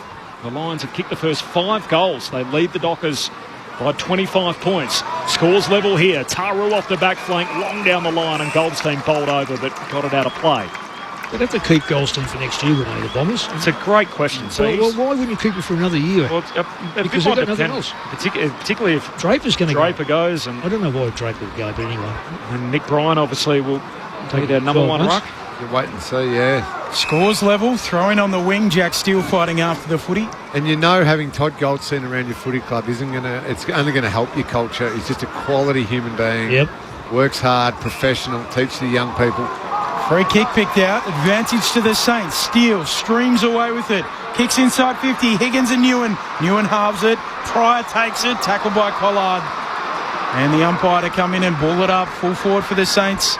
Scores level 4 minutes into the fourth. Say they do end up with Vicentini and Bryan as their two rucks, then why not have your ruck coach and Goldstein on your list and able to be called upon? As Sharman grabs it out of the ruck, jams it on the boot, shoots goalward but misses. So way behind. He'll be 38 next year, Todd Goldstein. Yeah, but if they play, even if he plays half a dozen games, one every 3 or 4 weeks, and let the young blokes do it. Yeah, Saints lead by that score, by the way, so 4.5 gone final term, St Kilda by 1. Redmond with a short kick into Roberts. Roberts a low ball up to the wing, looking for Wright. Caminiti spoils. Hall Groves tackled quickly. All up beneath us on the wing, dock side of the ground. Friday night footy on ABC Sport. Saints by a solitary point. Marshall down for Garcia, can't trap it. Oh, Sockering in danger, big road, throws his boot at it. Are you allowed to do that? You did that. I don't get kicking danger is when you get kicked, isn't it? I think the hand was nearly there. I think Durham did get kicked. There you go. Bit of eyesight to me, Benny. Durham with the free kick up to a contest towards half forward here for Essendon. Down at ground level, Goldstein fighting after it. Perkins too. Boxall. Now Garcia extracts it for the Saints. Away to Steele. Stocker kicking around the boundary line up to half forward. Blackiston and Sharman. Blackiston gets back first. Wins it. Slick handball away to Newen. Essendon ball, back pocket. He's bereft. Kicks corridor. Nearly good for Gresham. Sprawling after it. And it might work out for the Dons. Through the middle they go. McGrath back pedals and then kicks wide. Good decision. Finds Roberts. He's off and running. We'll get a Colin Shepherd on the way through. Roberts still goes on his preferred side. Kicks his left-footed drop punt down the line to Langford. 6 minutes into the final term. Saints by 1. Langford runs around. Steele on the mark. Kicks into the pocket. It's Menzies. Wow. He gets another moment. And Jai Menzies, who's had 3 misses in the first half, including a sitter from the goal square. And Peter Wright straight over to him. Just calm, take your time. And gets to snap here in the left forward pocket. He can arc around onto his preferred right boot. Stop moving the ball around, just hold it. It hasn't been his night. Menzies makes it his moment. Ooh. The Bombers are back in front. Lead change number 5. And Deadeye Jai puts them back on top. 6.5 gone final term. Essendon 10-7-67. St Kilda 9-8-62. I tell you what, if that goal post was another 5 metres, guess where that's going to go? That's a point. That's a point. Dead set. Had to breathe in the post, you reckon? Oh, I reckon would have smacked into it all, filled up on this side, on the point side. That was a point. I think that's just clear miss. I think Jai did a great job of selling it. He was celebrated. How was that enormous deep breath in? Yeah, the umpires. He's just bringing. They're reviewing this one. Every goal gets reviewed, so we'll check it out again. I don't know how they're going to do it though. Unless that goes straight underneath, cameras underneath. They couldn't do this to him, could they? Oh no, that's a point. Goodness, that's a point. That is a point. Oh no, the Bombers. This would be too cool. He certainly sold it, didn't he? He did, but Sinclair didn't. Huge pump of the fist. There is a delay here as we await the restart. And everyone's out of position, and now there's a free kick. Saints are going to get it. Marshall goes long inside 50, and Al Hooley at the drop takes the mark. So 6-6-6 went the Saints' way, but unlike the last one, result in a goal. What that does mean is the goal counts. Yes, that's the big one. So Menzies is on the board. That's the important thing. And that was simply a case of not having enough to be able to overturn it, but because I reckon that was a point. Absolutely, it's a point. Don't have to draw pictures. We'll let Jai have his moment. I for one, I'm happy for him after the evening he's had. The Dons by 5 points. You're a big softie. I was about to say the same thing, Lingy. Big softie, isn't he? You got me and Mick in the back row here, Benny. We're not going to help you out. Dersma sets it up to the wing. Silly play. Mark and free kick. Silly play by the young fella. Essendon free kick, Perkins. Can Essendon end a 10-game losing streak? Perkins pokes it back to Pryor. Well, Pryor switches it. Out to the city wing. Clark takes it and goes. He looks short, trying to get it to Sardell Hooley. Mark springs to life. He'll look inside 50. Sends it deep. Right launches, hands to it. Taco Rose full forward here. He's tackled. Bravalia won't let him go. Umpire Alini T comes zipping in and says, pass it here. Have a look at what St Kilda got outside their back 50, Lingy. Absolutely not well. 3 players now, but it's still not good enough. It comes aside, the Bombers will just smack it back. Goldstein wins it down. Windhager had it, lost it, and then got a free kick for being held without it. Kicks across the goal face. Last line of defence finds Sinclair. And the ground opens up dockside for the Saints. Boxall. At half-back, Essendon by 5 points. Well done, Dersma. You took little things. You man the mark really proactively. Even though you've got to stand, you can still be busy with your arms. That caused that turnover then. And a hurried kick from Boxall ends up out on the full, so Dersma gets it back. And Essendon are going inside 50 again. 10 minutes into the final term. Dons by 5 points. Gives it to Roberts. Roberts kicks further afield. Hobbs. Well, that's St Kilda's very poor play. Do you reckon the Saints know Archie Roberts is an elite ball user? Because he has had it on a string in lots of space all game.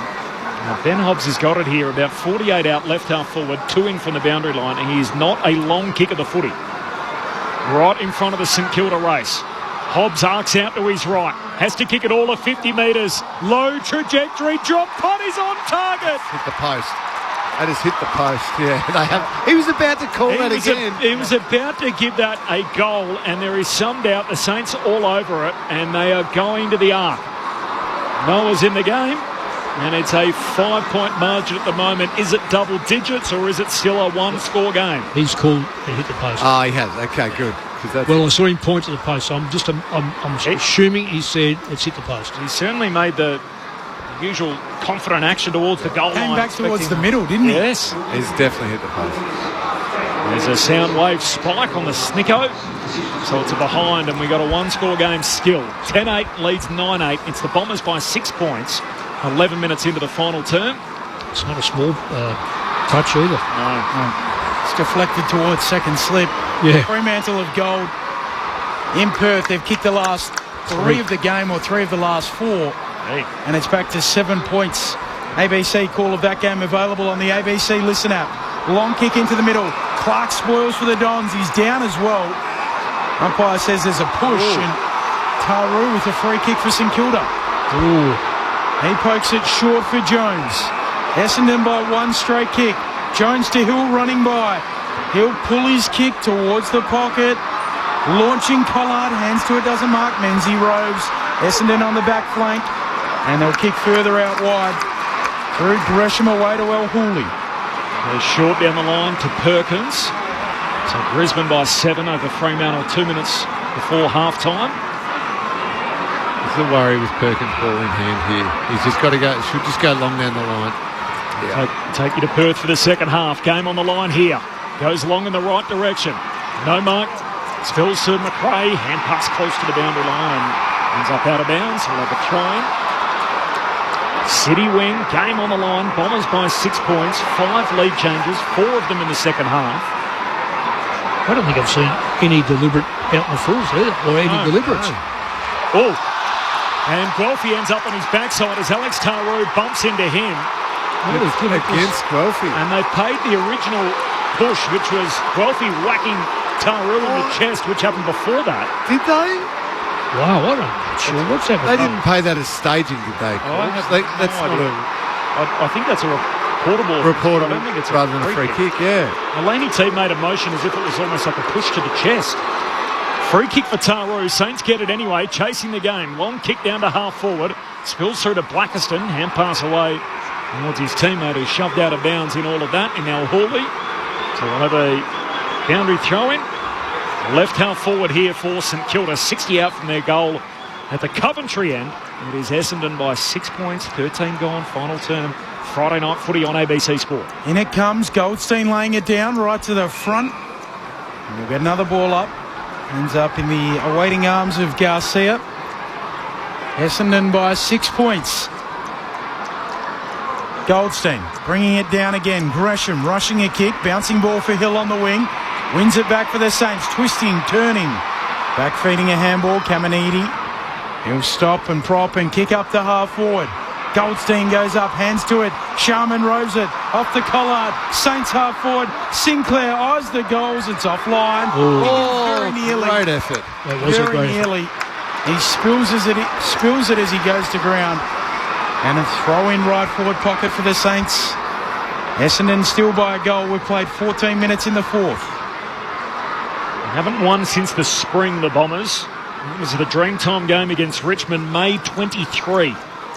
Almost at the end of winter. On the boundary throw-in. Comes down towards Garcia. High up and under towards the top of the goal square. Redmond let it bounce. Took an unkind one, but in the end works out for Blackiston. Hands it to Llewellyn. He's mowed down. Good chase down tackle from Collard. Up says ball up.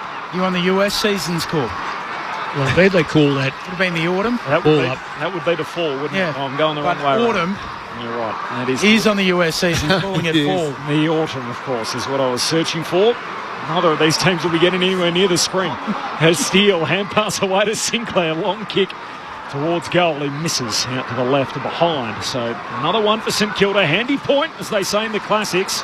Essendon, though, by 5 points. 15 gone final term. Essendon off the back flank. Dersma away to Newen, runs into a dead end, caught by Wilson. Even though he kicked it, it hit the ground. I reckon it was a drop kick. Right up. That was a great tackle. It was a great tackle. Really Merritt would have been happy with that kick. Yes, probably. You're right.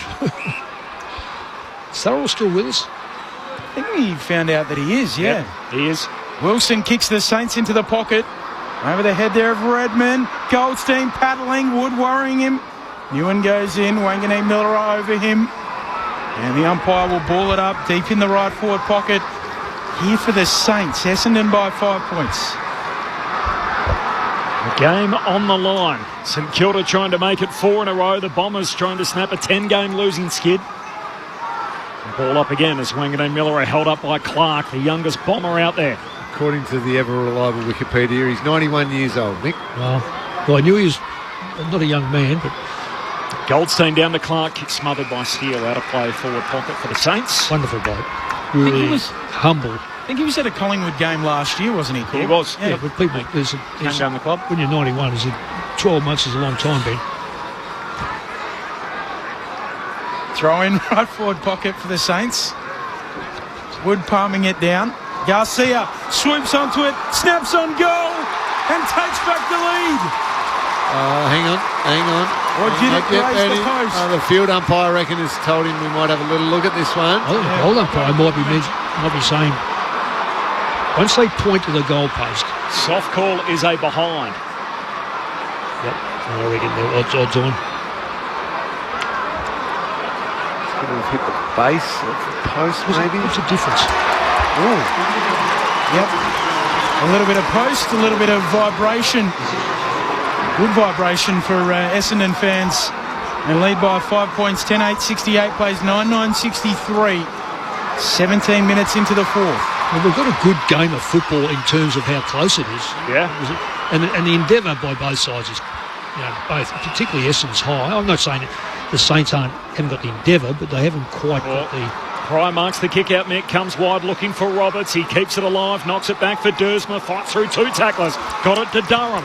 Hand pass back away to Roberts. Long kick for Essendon to half forward. Right leaping at the back. No mark. Spills to Boxall. Hand pass away for St Kilda to Stocker. Handball on the ground. Right picks up. Tackled. Knocked out of play. Ball stays alive. Stocker burrows in again head first. Taps it out to Windhager. Hand pass to Wanganeen Miller. Centering kick back to the outer corridor. Redmond bangs bodies with Sharman. Spills to McGrath. Bombers back with it. Durham. Hand pass to Blackiston at half back for Essendon. Blackiston kicks out wide for Wright. He doesn't bend over for the half volley. Goes back into bump Stocker. Ends up with a footy. Stocker tackles him. Umpire comes in. Crosses himself. All up. That was good play by Stocker. Kept at it. Got a big hit there too. They just need Peter Wright to stand up and mark one of these down the line, don't they? Yep, they certainly do. Looked like it since the first quarter. Both rucks touch it. McGrath gathers it. Tackled by Steele. Gets rid of a handball. Windhager dispossessed. Hobbs goes in. Do it again. Lots of repeat stoppages in this game. Well, McGrath's come to the bench now, just for a quick rest. Now, granted, he will need a rest, but Wanganeen Miller is still out there. No one's going to him. No, this is dangerous patch. Essendon by 4 points. Yeah. Free kick. Peter Wright. Peter. Oh, no, he's going to ball it up again. Wow, that's A little lucky. He was lucky. Right, palms it down. Hall pinches it. Dribbles a kick around the wing for St Kilda. Blackiston makes it his. Don's ball again. A long kick to half forward. McMahon flies at it. No mark. Spills down to Taru. Tackled by Kako. Taken the ground. He's saying he marked that. I reckon he almost probably did. did. I reckon he did. He certainly had Hansel first.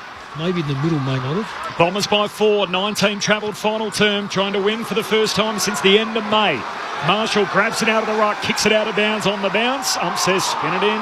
Fair enough. Yeah, Mason Wood nearly marked the footy. Yeah, exactly. Half-time in Perth, Brisbane by 8 points. So Brisbane 5-4, Fremantle 3-8. Second half action will take you there. A full second half coming up here on ABC Sport following full-time here. What a finish to the night. 6 quarters of footy all on ABC Sport across the country. Holding the ball. As Gresham grabs it from the boundary throw and tries to dart away. Steele got him, wins it, kicks to half forward. Redmond hitting up, intercepts for the Bombers. Hand pass to Roberts at half back. The Dons by 4. Roberts kicks around the wing. McMahon sliding in, doesn't take the mark. Just didn't get to him on the full. He's a little sore as well. He's got to go. Just a few chances where Essendon have been out and have just missed a target. Tim Hodges. Left wrist for McMahon. I reckon it got caught under his body. He came off the ground in immense pain, so both doctors with him now. Right, tapping it down. It bounces to Steele, though. Handballs it to Marshall. He's wrapped up by Wright. Friday night footy on ABC Sport. Both sides of the country, as Corbin said. Dons by 4 points. Trying to win for the first time in 11 games. Hobbs, Collin. Free kick. That is, they've lost their last 10, so... Gee, that's one of those ones that shouldn't be paid as high. No, you got hold of the jumper. Yeah, and he just did the lead in the head. Yeah, made no effort to get away. Hobbs kicks out wide for Roberts. Essendon in possession on the wing. 8 minutes to play in this game. The Bombers 2-0. St Kilda 2-1 in games decided by less than a goal. Roberts kicks down the line, kicks it straight to Marshall. Takes the intercept mark for St Kilda. The Bombers are working hard from their forward line coming up and covering all the exits. So the Saints can't get any run. They can't get a lateral ball. And vice versa. The St Kilda doing the same thing, so it's sort of stalemate between the two 50s. Marshall to Wilson, kicks down the line, and Cooper Sharman hugs it to his chest. Phillippo is deep in the pocket. Mason Wood's the target I'd go to right now, in the pocket. Has to go to him. Kicks it eventually, and Woody's all alone. Marks uncontested, up against the boundary, right half forward, arcs around on his preferred left side, and puts it Kilda ahead. This game changes again, and St Kilda playing from in front.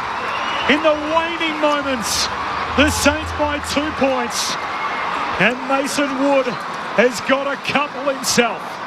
Friday night footy on ABC Sport. St Kilda 10-10, Essendon 10-8. Friday night footy on ABC Sport. Cameron Lang and Mick Mullins. Well picked up, Lingy. Thank you, Mick. It was an exhausted Essendon defence then. They were all at sea. They were so exhausted because you were right. For probably the last 6 minutes, they've worked overtime to keep winning the ball back. They've been terrific. But then, unfortunately, with skill execution, they were never able to work it all the way down the ground and lock it inside their forward 50 and get themselves a rest. Yep. A missed kick, a bad kick, an out of bounds, and then it just kept coming back to them, and nobody covered Wood, and even Blackiston, when he went to man the mark, just couldn't get there. Yeah, couldn't get there. 22 and a half minutes into the fourth. Big Goldstein palming it down. Wanganeen Miller steals it for the Saints. Off to Marshall. McGrath fighting after it. Picking it up quickly is Archie Roberts. He gets it out to Kako, who soccers the Dons to half forward. Bouncing ball, Gresham and Hill. Gresham soccers it on again. Spits up towards right. He turns it over to Hill. St Kilda back flank. Garcia to Collard. Collard kicks around the wing. Wood will drift in. Prior to, both hands to it. Ball hits the deck. Coming through, Sammy Durham like a bullet again. Sliding in, Roberts wins it for Essendon. Hand pass to Pryor. Works it through to Redmond in close quarters. He gives it to Duursma. Floats a high bomb down the wing. And Jones marks just in front of the interchange gates for St Kilda. Still 6 and a bit minutes to go. 23 and a half gone. Final term, St Kilda by 2. Bradley Hill with it on the wing. Kicks to half forward. Wanganeen Miller are the target. Duursma intercepts. Yeah, forwards didn't come up at all, the Saints. They sat back waiting for they delivered. They had to come up and meet that ball. It was not a long kick. 50 metres would see him out, but they were back 65 metres. Half-time in Perth. 8-point lead for Brisbane. We'll take you there for the second half. Back towards Redmond. Kicks into the middle of the ground. Want a Durham turnover. Sinclair to Steele. Now to Garcia. They're queuing up. And Sharman marks in the corridor. 40 out straight in front. The kick. Who was it? Was it Redmond? Yep, Redmond. Durham's head. It was just a really poor kick. Yeah, especially at this time of the day. I know they're trailing by 2 points, but you don't give the ball back. No, you put too much air in it, just gave a big look at it, and from there it's pretty easy play. You get that quicker turnover, everyone's off their opponents.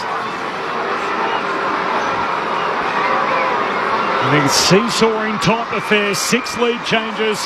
Cooper Sharman, low trajectory, drop punt is good.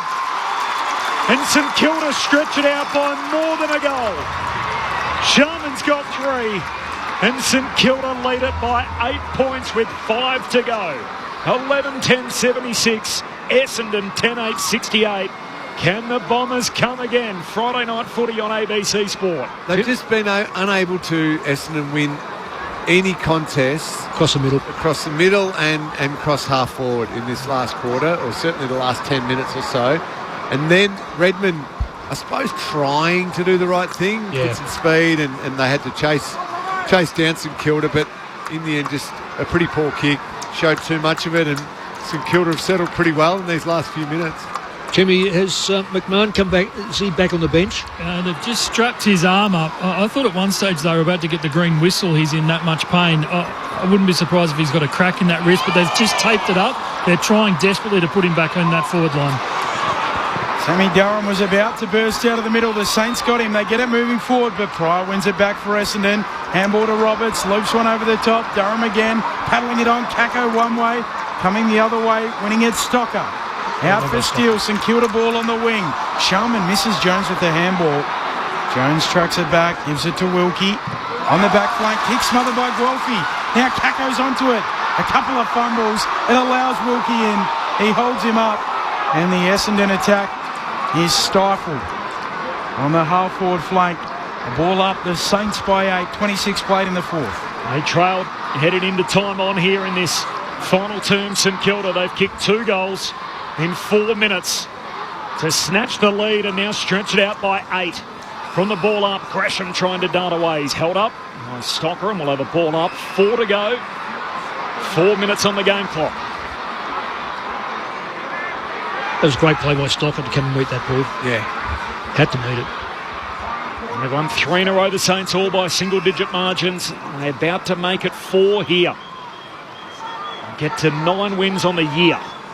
Another ball up, same spot. Can they clear it? Marshall swats it down. His haul, tackled by McGrath, rolled over, ball comes out.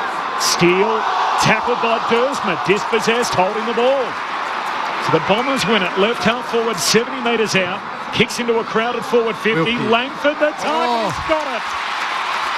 There were 3 Saints around him, and Kyle Langford just judged the ball drop to perfection and marks in the left forward pocket. I should shut up, shouldn't I? I thought Wilkie was going to swallow that one up completely, Corbs. Brilliant mark by Kyle Langford. Knowing contact was coming, went back. Great grab. Langford across the body. The kick's good. There's less than a kick in it.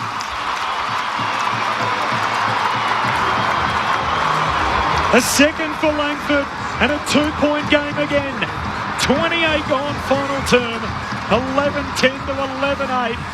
And the Bombers will not go quietly into the night. Friday night footy on ABC Sport. The Saints by 2. No, there's no doubt about the efforts on both sides. Jack Steele will be he'll be kicking himself in. He was a bit stiff. He had the football, lost it through holding the ball, but just the use of the football. And as you said about Langford, they've missed Langford terribly, Lingy, over the last 8 with his hamstrings and that, because he's such a dynamic type of player. It's a hard matchup, isn't it? Absolutely is. Well, he's out of the goal square at the moment. I think he is. If he's not, he's come up. He was before anyway. The Essendon fans make their voices heard. Tapping it down, Marshall. Trying to paddle it on. Garcia does win the footy. St Kilda ball. Clearing kick coming from Hall. Up to half forward. Knocked down. Wilson's onto it. 40 out. Hits the belly of the ball on the snap. High ball. Bounces it full forward for the Saints. Blackiston taps it down. Dersma caught. Collard swoops in the pocket. He misses. Trying to snap the goal. St Kilda by 3 points. 29 played in the final term. Now you got to take it on. Now you can be... Well, he can run the ball there. Yeah, really come out, no manning up at all. They're out there to the wing at least here. Redmond to the back pocket. El Hooley marks and off he dashes. Kicks down the wing. Wangan and Miller are trying to intercept, not to be. Spills to Windhager of the Saints. Hand pass to Boxall. Kicks down to half forward for St Kilda. El Hooley spoils down to the lap of McGrath, but the Bombers are at half back. Gives it to Redmond. Roberts calling for something downfield. Calling for someone to come at him. Kicks in Hope down the wing. First man there, Steele. Langford tackles him. And tackled too long. Free kick for Steele. 2 minutes 20 to go. St Kilda by 3. Steele pokes his pass short. Roberts clatters into Sharman. And this place is hopping. Sharman holds on to the mark. No 50. He's 2 kicks from home for the Saints. They led it by 3. Sharman pokes it to the pocket. Pack forms. Redmond punches it out. Throwing coming right forward pocket for the Saints. Should have used... well, no. Oh, you mean Sharman's? Sharman should have used Sinclair. Roberts coming out here trying to go long. Needed to just take the easy one and then get the overlap. You notice he's a right-hand bouncer? Yeah.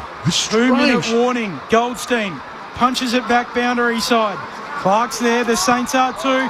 The kick from Jones ricocheted off an Essendon boot. And it's out of bounds on the full.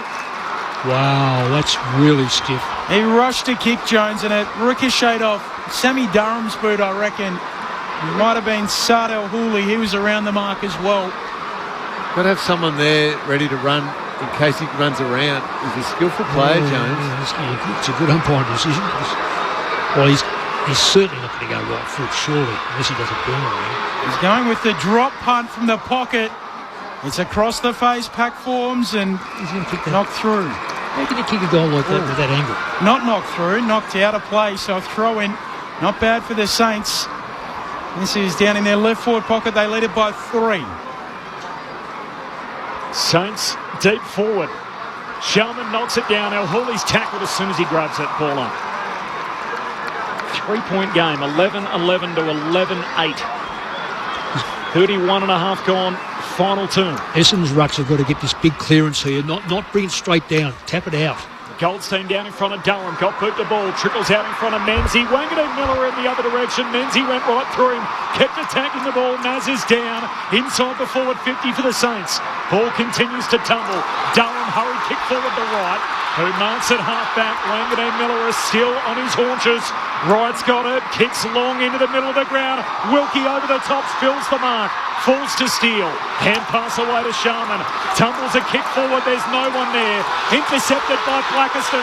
Bombers back the other way downhill, chasing the game. 3 points behind. Blackiston's hand pass no good. Boxall had it, lost it. He's tackled. Now Goldstein, the intended target, locks up Wood and a ball up between wing and half forward for the Bombers. Blackiston tried to give it to the ruckman who wasn't running with him. St Kilda by 3. 51 seconds to go. Ball up between wing and half forward for the Dons. Goldstein and Marshall. Marshall takes it out of the ruck and he doesn't want to go anywhere. 4 seconds for that ball up. He wants another ball up. He gets it.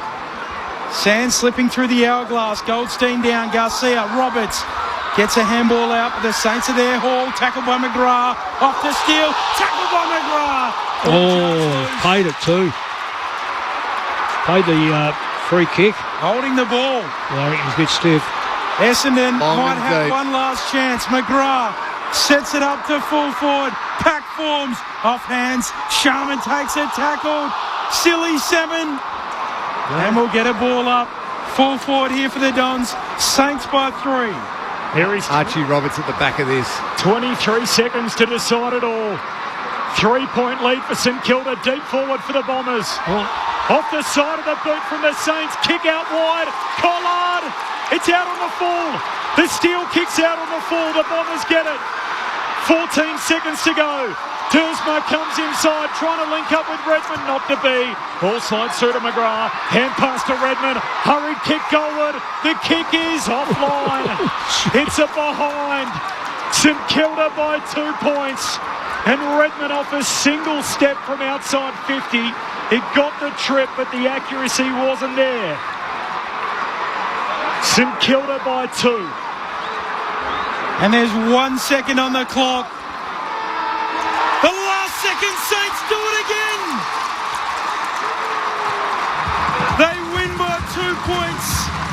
They've won 4 close ones on the trot. 11-11-77 plays 11-9-75.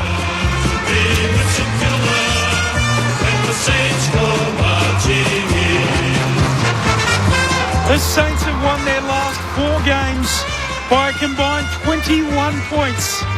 They do it here today. In behind the goal kickers of Sharman with 3, Higgins with 3, 2 to Wood and 1 to Wanganeen Millera. Essendon 2 to Langford, 2 to Perkins, 3 to McMahon, singles to Unwin, Lowell and Wright. The Saints, the masters of the close finish.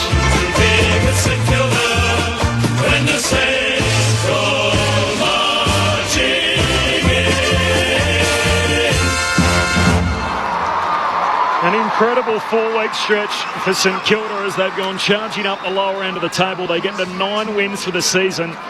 They came from the clouds, the greatest three-quarter time comeback in the history of the game to beat Melbourne. They did it the other way against North Melbourne. They hung on to win by 9 points, and that was only a 2-score game with the final kick of the match. And then last week against Richmond, they did a little bit of both to win by 4. Tonight, same thing. 6 lead changes, but ultimately St Kilda hang on to win by 2 points against a spirited, undermanned Essendon outfit, missing their captain along with a host of others, and yet St Kilda ultimately win. And the streaks continue. 4 in a row for St Kilda, all by close margins. 11 straight losses for the Bombers. St Kilda by 2 points, 31,107 in the house. They rode it home. With you here on Friday Night Footy on ABC Sport. Cameron Ling and Mick Moldhouse. There's nothing quite like the cheap thrill of a close finish, is there? What a night at the footy. Yeah, enjoyable in the end. It's we came in here tonight probably thinking, oh, this might not be great. St Kilda probably win pretty comfortably. At times the skills were a little questionable, but I love a thrilling finish to a game of footy. And Mason Redmond had that chance with a flying shot at goal. St Kilda were doing everything they could to hold on. Couple of great efforts to lay tackles at the end by the Bombers. And you can't question any of those Essendon players' effort, heart, determination. Seriously undermanned, even losing Zach Merritt, their skipper, to add to that injury list. They came out and fought it out right to the very end. And St Kilda found a way. They found a way. They scrounged goals at times. They didn't play overly impressive footy, but they did enough to win the game of footy. And I enjoyed myself in the end, Mick. It was a frantic last quarter, though. It wasn't perfect there, that last quarter at all. There was plenty of mistakes, but well done to the Saints. I was looking at the inside 50s, 45-43. That's to the Bombers. 5,100 metres, just not a lot of metres in a game of footy, but that's by the Saints, by the Bombers. The winning side, 4,700 metres. I mean, that's hardly taking the ball anywhere. So 7 goal kickers are Bombers, 6 goal kickers St Kilda. Clearances weren't weren't separated by a lot. Inside 50s isn't by a lot. Contested football not by much. So and a 2-point result. So when you tie all those things up and put little dots to them and put a string to the dots, you almost end up with what you've got. Yeah. Except if there was things that stood out. The goal from Wanganeen Millera when he burst out of the centre and just knocked that one straight over. The goals by McMahon I thought were terrific. That when he left the ground, I just reckon they just lacked that that height. Well, because Peter Wright couldn't take a mark. No. Could not. He's taken one good mark tonight. That was lead up in the first quarter. What was that? A minute into the game. A minute in the game, yeah. And so McMahon felt like the most threatening tall forward in that Essendon forward line, and unfortunately he did have that spell on the bench. St Kilda down the other end. I mean, Sharman ends up with 3 goals, and one of them was from a bad turnover from the Bombers. Yeah, exactly. Trying to go for it, gets the 3. I suppose it's Mason Wood chipping in with his couple, drifting down off a wing.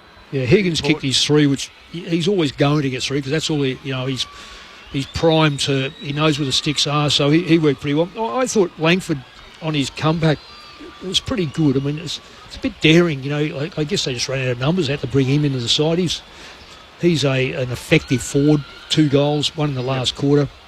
Even that ruck work in the end, Lingy. I thought the umpires, we have a crack at them, but I thought they're allowing the rucks to do what they did. I mean, the rules say separate and come together. Well, that's out the window 5 years ago. I reckon both those ruckmen mauled each other all night, and I was hoping that they kept the whistle away from their mouth because there was a big mauling in the goal square, and I reckon Goldstein he was necked. Yeah, and that was on the 10. That was right at the end of the 10-yard square. We got a hard out in just a moment, but Saints fans have done it tough all year, so let's celebrate with them. They do it again in a cliffhanger. Tim Hodges, a 2-point win over the Dons. I think they'll sing this with plenty of gusto, the Saints boys. We will grab Mason Wood if we do have time before we head west. But the last of the Saints, Naz is the last Saint in, and here they go with the song. Oh, when the Saints go marching in, oh, how I want to be secure. Oh, when the Saints go marching in. Oh, when the Saints go marching in. Go marching in. Oh, when the Saints go marching in. Oh, how I want to be secure. Oh, when the Saints go marching in. That was a slow start, but it picked up pace. How long have I got, Corbin, to grab Mason Wood? If you can get him immediately, we'll take him for a couple of minutes. If it's a little bit of a wait, we'll see how it goes. bypass that as we produce that on air. But a 2-point win for St Kilda. Have we got the votes in the ABC Footballer of the Year? Oh, certainly. Of course we have. Just on Wanganeen Miller, by the way, he was hurt. I remember calling in that last minute of play. That was a big hit. And he looked a little sore. I'm not sure where he got it. So if it was in the body, then... But if he got it in the head, he should have been coming straight off. We'll watch this space on that front. Back to Tim Hodges. Hodgie. We appreciate Mason coming straight to us. Mate, that was a really good night at the footy. A close game is a good game and good to get another win. Yeah, I mean, it probably wasn't as good as we would have liked as far as executing on the things that we want to get better at, but it's better than losing close ones, I guess. Can you see what this team is building and what Ross has been able to build with you, especially over the last month? They've all been close wins, but there are wins. Yeah, I mean, if you look at the team, I think we had 4 first years, 3 second years. It was a young team, and I think those games, like close games especially, it was super important to get the win because it sets you up for those sort of late games, and they won't forget that moving forward. So, it was a good win with all things considered. Did you notice when Laverde went out injured and what that did to the forwards? I think you all sort of stepped up a bit with them losing one of their key backs. Yeah, I actually didn't notice it until I think the start of the fourth, and I was like, oh, okay, that makes sense. But you're on task anyway, so whoever's there, you try to get them done. It's great to have Mason for a few minutes. He's got the cans on. I'll send you upstairs, Cameron Ling and Mick Malthouse. Mace, congratulations on the win. Fantastic. It feels strange saying how do you feel after you've just won a game, but out there when they just wouldn't go away and you guys probably didn't start the game exactly the way you wanted to, was it frustration or was it still the confidence we can work through this? Yeah, I mean, they controlled the ball probably more than what we'd want. I think we'd want to play more of a front half game if we had our time again, but all kudos to them. They made us defend really hard and they shifted the footy and they had good entries and that kind of thing, but Ross said at the start of the game, if it takes 4 quarters, it takes 4 quarters, and it certainly did. We felt like we were getting a bit of momentum, and now kick one, and those games that happen like that, it's definitely better being on the winning side for sure. And was Naz okay at the end? He looked a little bit sore in that last passage. Yeah, he's probably got leather poison or something. I don't know. Cry me a river, mate. And just one last quick one. The ground, it was a bit unusual. It was a bit wet I know your coach even took to Twitter to talk about it pre-game. How was it out there?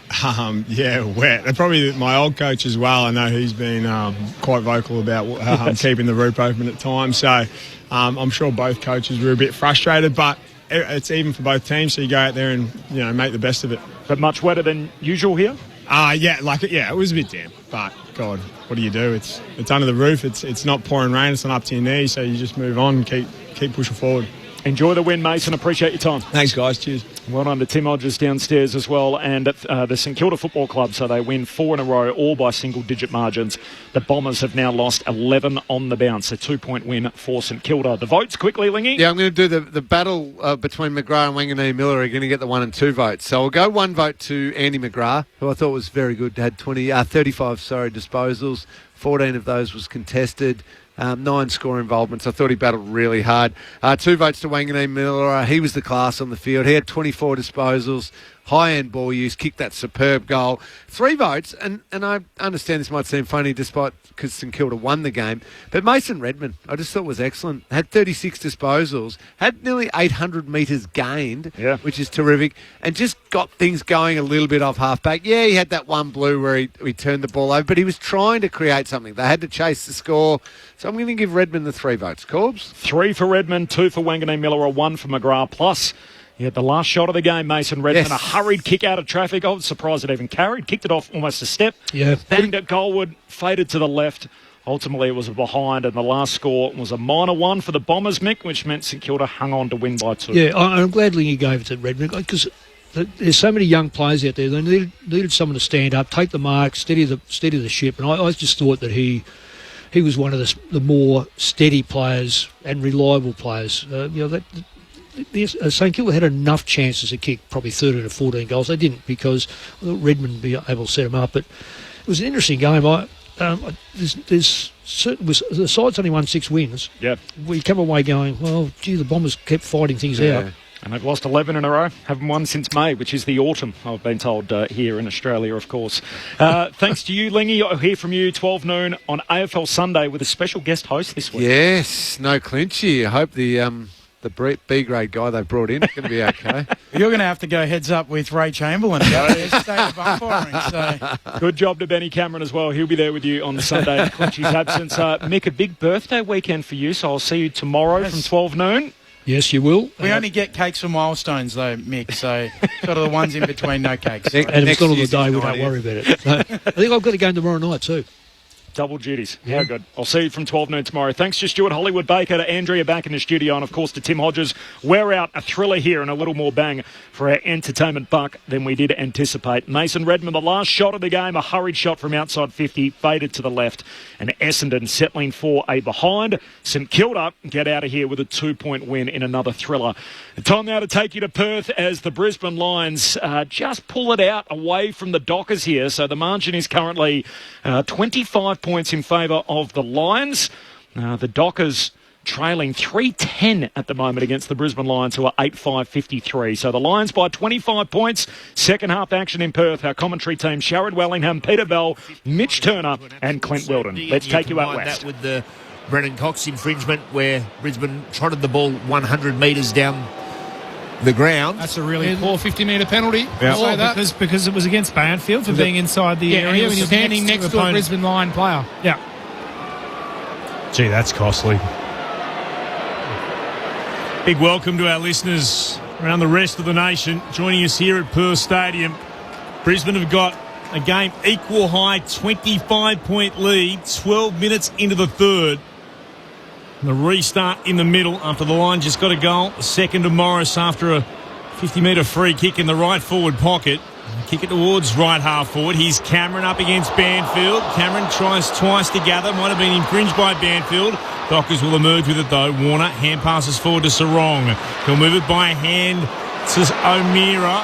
On to Switkowski. Now to Brayshaw. Jackson run down. Pressure came from Dunkley. Jackson just got the kick away. Zorko tried to move it to Starcevic. Frederick got there first. Moved it to Switkowski.